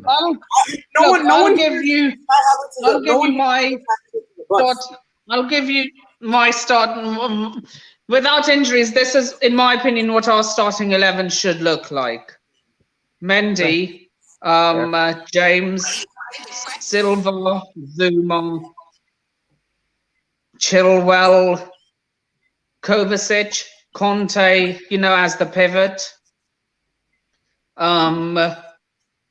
Pulisic, Mount. I'm dropping Havertz. Werner and Giroud up top. Sorry, Ziyech. No, hold on. Is that and Giroud up top. Wait. You're gonna take Werner out? Wait. Are you gonna put Mount on the central attacking mid? Are you implying that? Yeah, I think I heard that too. But then I have to do something like what do you call it? Sorry, I have some delayed. I sometimes have a delayed speech thing, so you have to forgive me for that. Here's what I think. I'm going to say this. Here's what I think. I think we should put Werner as a central striker. That's my important thing. I don't want to see like Werner on the wing. No, I'm not having none of that. You what though, man? He's not going to do anything. Listen, sorry, I forgot that Ziyech. Listen. I'm going to speak about. I'm going to tell you how Timo Werner is. I think everyone is saying put him as a lone frontman. But even when he's playing for Germany, Serge Gnabry plays as a second striker either way, so he gets a lot of his goals from Gnabry. So I think that he's not ready to be a lone frontman because when he is in his prime, he's 24 years old. We have to remember this. Like Werner is really young, you know. When he's in his prime, people prime when they're 28. Not when they're 20. Because you know, as I said before, when Thierry Henry came to Arsenal, he played off the left. Wenger played him off the left, and then when his game improved, when he reached his prime, he put him alongside. I think it would be Dennis Bergkamp. In the 4-4-2. Yeah, and Dennis Bergkamp was really good at hold-up play, though. Yeah, and you know what Firmino is to Liverpool. You know what Firmino is to Liverpool. Yeah, that was Dennis Bergkamp to Arsenal. Yeah. And what do they both have in common? Link-up play, which Werner doesn't have. So how can players as lone striker? That guy can't pass. I can't link the ball, fam. How many dead attacks we had from the left-hand side? He killed so many attacks for us that game, bro. You can't play as a lone striker. Look, at the end of the day, we don't use Werner to the best of his ability because we don't use. Hold on. The way that we play our games, right? It's simple. It's very simple. I don't like it because it's very easy for teams to get to learn it, right? We simply just try to overload the box and pass it out to the wingers and get the ball in. We don't care. Hold on. We don't care if we get the first touch on the ball. The hope is that the cross is so good that it gets deflected somewhere in the box and it's just a sitter for the 6 people that end up in the box because our wingers are always getting into the box. So are our fullbacks and our midfielders, right? Yeah. That was the problem we had last year is because we got caught on the counterattack and there was nothing to do, right? This year, we slowed it down and we made sure that we had Conte stay back as well so that we could shut it down the second they got a counterattack, right? Yeah. That's how we're playing. In order to play with Timo Werner at the center against all of these low block teams, you got to play him to the strength. We have to sit back and we have to give him long balls from the low, from our box. That's the only way we get him one-on-one against the keeper because it's not going to happen with a through ball from the side. It's just not going to happen. Why are we? Listen, we like I see Arsenal playing at the weekend. Right now they have no creativity, so they're relying on their fullback, which is Bellerin and Tierney. Why? This is what concerned me today. I'm telling you right now. Before you say anything, I'm sorry. But the reason last year we did poor is because that Willian was in our squad. That's the reason we were doing so poor last year. I think so too. But as I was saying, personally, I believe I was concerned. Yes, Lewis. The reason why I was concerned. Yes, guys, what you said? Yes, Lewis. Oh man, I can't believe this thing's still live. What you guys said? Very heated debate. We're doing great. Yeah, we're doing what? It's not a good evening. We're having a debate, Lewis. Huh? We're having a debate on Kai Havertz, Lewis. Yeah. Okay, go on, talk to me. As I was saying, right?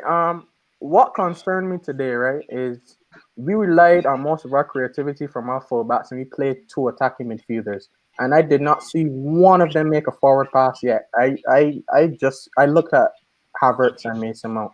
And I know Mason Mount is capable of making a forward pass. Like we saw it in the Champions League with Hudson-Odoi when he scored that goal. Why aren't we playing like that? Why are we just crossing from Rich James and Chilwell? Like we don't have to rely on fullbacks.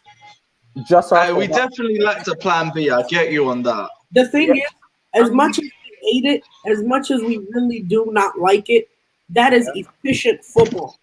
Yeah. Getting those crosses into the box, that is efficient football. Yeah. just how Here's the thing. We was playing good football in the first half. I don't have anything against Robin. That left-hand side was getting peppered. It was the game management that was the problem.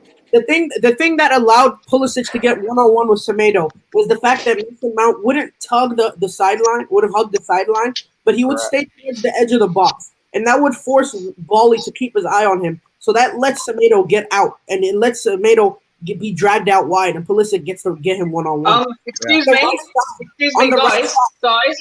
I need to say something. What is I am going to be switching. I'm switching to my computer from my phone. Just thought if you see two of me, that's why. You got it. Cool, bro. But anyway, I feel like the reason why we weren't able to have as much production on the right side is because one, Kai Havertz just kept giving the ball away. Simple as he just couldn't hold the ball. He's too weak. He's just too weak. As I said, did y'all see the American midfielder that was playing for Wolves? No. You mean that? What number 37? Oh yeah, he's that got stopped down. That got stopped down. Years old. He's 19.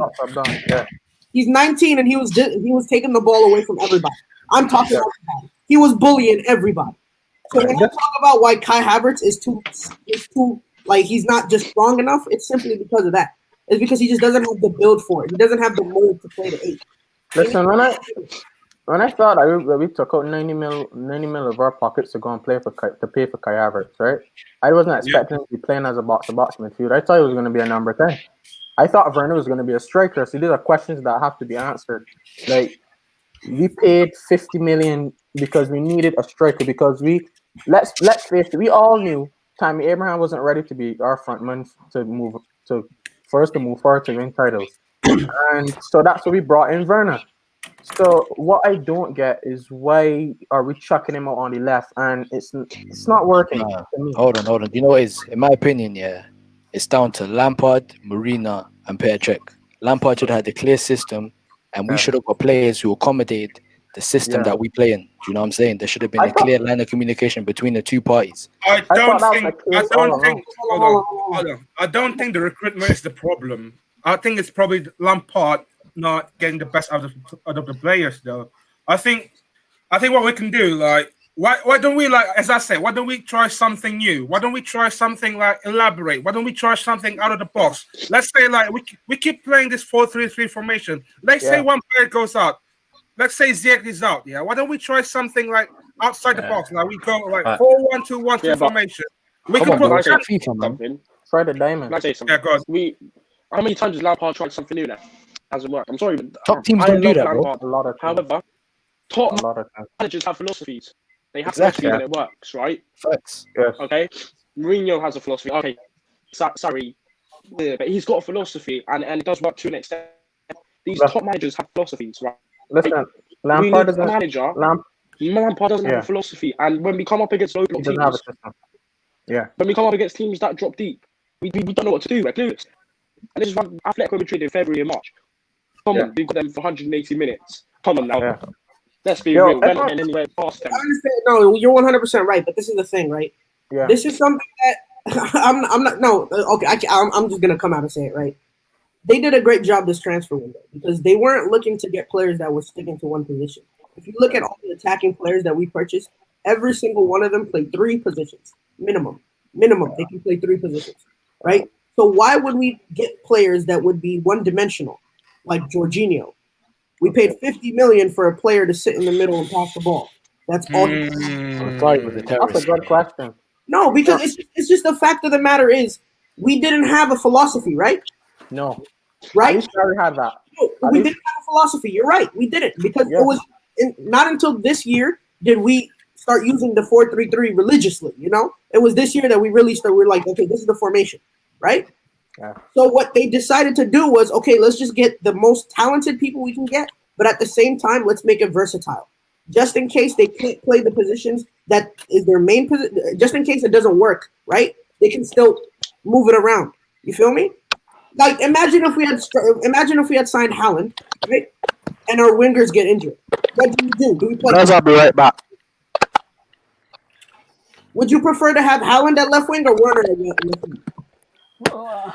Haaland can't play on the left wing. Of course, No. he can't. That's what I'm saying. That's the reason we got versatile people.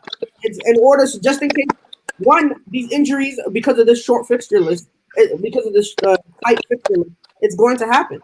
So we bought versatile players that can get subbed in and play different positions when needed. I think what it is, we are missing individual talent. Like our last individual great talent was Hazard.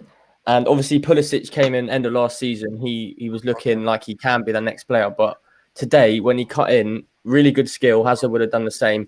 But then Hazard would have shot and scored, and Pulisic tried to do too much. And I think if we do have, obviously Hazard did carry us, but if we had Hazard in this team, along as with the new team, Before we push on with that, Hazard didn't go up against three in the backs like that, man. Like three in the back defensive system, it wasn't really around until Conte brought it up. Yeah, it was Conte that really brought the wave of that. So you don't see these three defenders, these 3 6'2" defenders. So it's not really easy for if Hazard came back to the Premier League, he would find it hard again. He would find it hard because no doubt. He still would be able to do it. However, with Hazard, he's someone we relied on. Like he brings something out of nothing, even against these low block teams. He brings exactly. No one else can do that, man. That's what I'm saying. The only player who's the closest to doing that, well, the two players, is Pulisic and Ziyech. Yeah. Mainly for me, Ziyech can bring something out of nothing. But in my opinion, I think we lack Eden Hazard so much. And the likes of today and Everton showed, because when we're clueless and we have nowhere to go, we don't have that one person who we can just rely on to save us every time. And on the Sarri, we have him to rely on. And let's be honest, on the Sarri, we probably wouldn't have got top 4 if it wasn't for him. He was the best player in the league that season by mine. Yo, guys, did you guys ever question that Mauricio Sarri had 2 transfer windows and he completely wasted them? I don't think this gets enough attention. He got us Jorginho, and yes, he got us Kepa that was supposed to be our savior. In argument, the 2 worst players in our squad. Yeah. Well, Kepa, that clown. The worst signing in our history. What I'm questioning is... Hold on. We need to understand that the Kepa buy was necessary. It was. Yeah, Courtois was fucking around. Yeah, and he literally just ditched us at the last possible second, you know? And Atletico Bilbao were not playing around, so we had to go for the release clause. Why are we spending 80 million on a goalkeeper when we could have gone to Stoke and got Jack Butland, who probably would have done a better job? Yeah, and Thank you. Butland. Go on. Finally, You honestly think he's better than... I mean, Jack Butland's not the best example. I was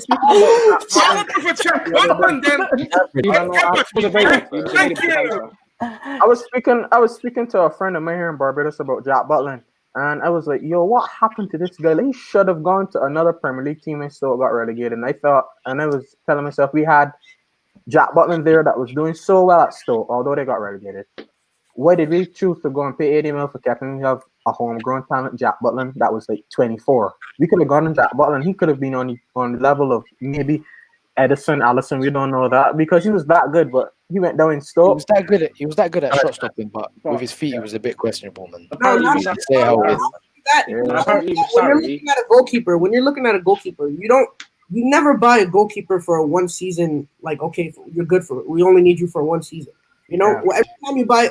Goalkeepers are the main staple. Once you get one, that's it. You know, so that's who you're sticking with. So they went with the younger guy who they thought had a higher ceiling, who they thought showed more promise, who could be with them for the next 10 years compared to Jack Butland, who'd have only been here for 4 or 5. Yeah, but however, and here's what I'm looking at.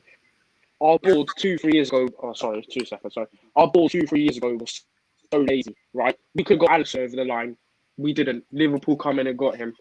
We could have got Lukaku with no, we didn't. United can't got him. We ended up with Morata. And I guarantee you, if we got Lukaku, he'd still be here right now as our first choice striker and be working wonders under us. Yeah, Lukaku. We were lazy. The second season, all the transfers were more of a mess. Morata, Zappacosta, Drinkwater, you name it all, man. Seriously. We're lazy, and then we resort to second choice players. Listen, we went fast, so we didn't get Alisson. We bought Kepa, and apparently we got Kepa because he's a ball-playing goalkeeper. Don't give me that rubbish about ball-playing goalkeeper. A goalkeeper's job is to save shots, right? There's no ball play. All basic keepers should be good on their feet, right? They practice in training every day. You're a professional goalkeeper. You're a professional footballer. No matter what, you should be good on your feet. All right? No such thing as a ball-playing goalkeeper. It's a myth. It's a myth. That's 100% true. But again, look, that's something that we take on the chin and we move on, right? Now we have Edouard Mendy. Thank God for that. Is he making mistakes now too? He's made 3 mistakes in a row, but he got beaten near a post today, and that now was deflection still. Deflection, bro. Yeah, I don't care. That goal should have never been there in the first place. Come on, man. Mendy's not to blame for that, man. No. It wasn't a corner. 100%. Yeah. And now go shouldn't have counted Wolves. Werner was offside. Technically, it was 1-0 to Wolves at the end of the day. Yeah, but the thing is, right. A lot of people. I'm going back on Timo Werner here, right? I don't think Lampard understands the reason why Werner was playing at left wing for Leipzig. Like in the Bundesliga, I don't know how much teams. I think there are 18 or 20 teams. Every single one of those teams play a high line, so you could play anyone with pace and anyone that can get in behind well. With every in a league that plays a high line, and you will score goals. That's what Werner benefited from. Exactly. So if he comes down to the Premier League, this Liga team is attacking. Yes, and if he comes to the Premier League, I know when he comes to the Premier League, you think if Tony Pulis' Stoke was still in the Premier League and he played off the left, oh my God, he's not getting the sniff, bruv. Nah. But I maybe put him. But if you have to play him alongside like a Giroud or like a Dennis Bergkamp, like we were speaking before, somebody that could link up the play for him, and he could score a lot of goals. That's what I want to see. I don't want to see Werner as a lone frontman in the Premier League yet. I want to see him being our lone frontman in his prime. If you not ready to be a lone frontman, is there someone that you guys wish that we had? The only way that can work is if we play a 4-4-2. That's outdated. I believe the 4-4-2 is outdated. That's outdated. Like, what about a 4-2-1? You know, the diamond midfield. We could try. We could try that, Top managers do not change their formation. Don't change. It's simple. Don't change it, man. I'm not trying to do the FIFA thing, diamond, less of that, bruv. Do you know what I'm saying? Pep don't change formation. Klopp don't change formation. You gotta stick with what you got. You gotta make it work somehow. Yeah. It's not even that. I'm not gonna, because nowadays it's not even about top managers. It's about the fact of the matter is no one switches their formation until they lose 5 games in a row. Simple as that. Yeah.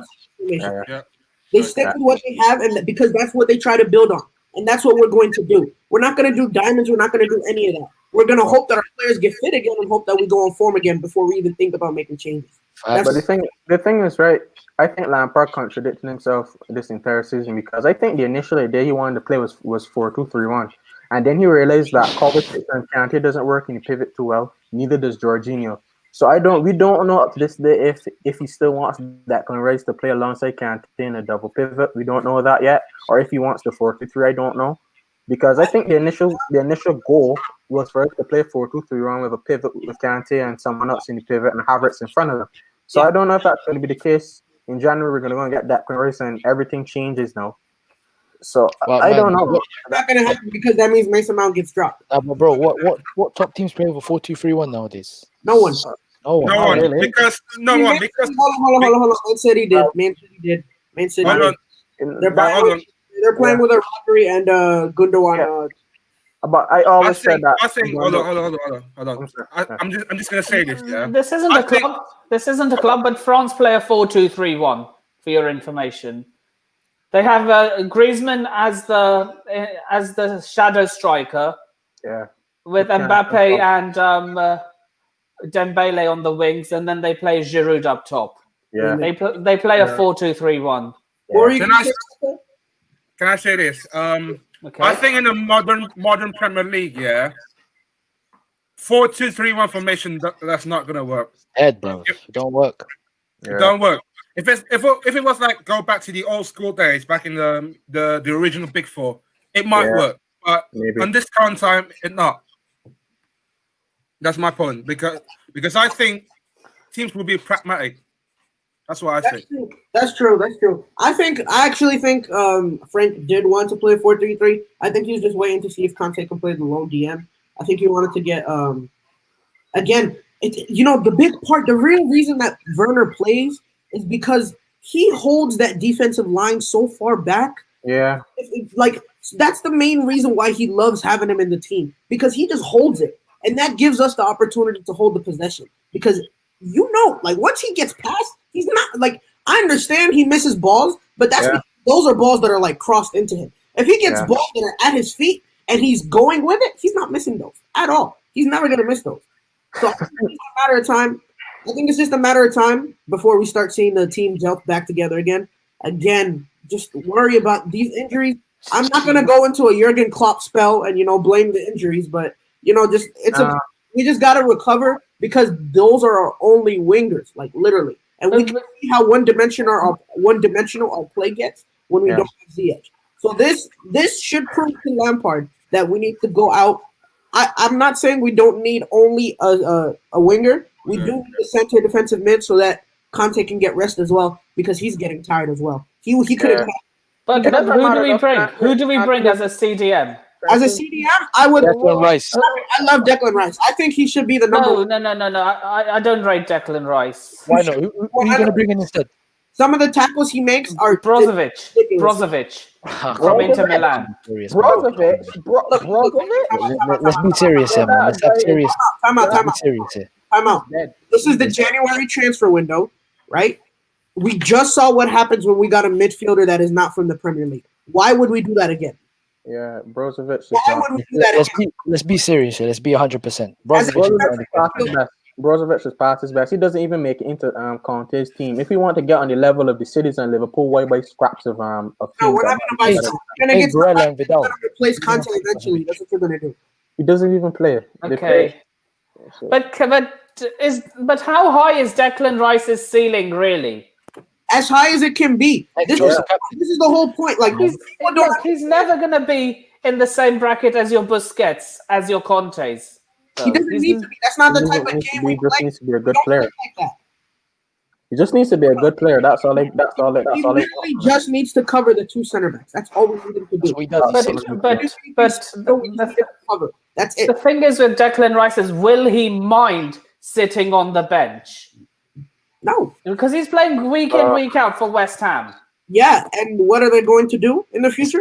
He's an academy player, man. Are they going to have? Are they in the Champions League, the Europa League? No. Are they going to have any chance of winning a trophy with West Ham? Absolutely not. Probably the Championship trophy if they get relegated. Exactly. So why would he's a future captain anyway? And he's best friends with 3 players on the Chelsea team. It's just Mason Mount and him are mates. Yeah, that Rice is a perfect fit for us. He's a perfect. It's just a matter of circumstance and fit. Like we were talking about how Kai Havertz didn't fit, Timo Werner doesn't fit. Declan Rice fits. He fits. I personally wouldn't pay 80 mil for him though. All right, guys. Exactly. It's the price tag, which is telling me why we shouldn't. 40 mil max.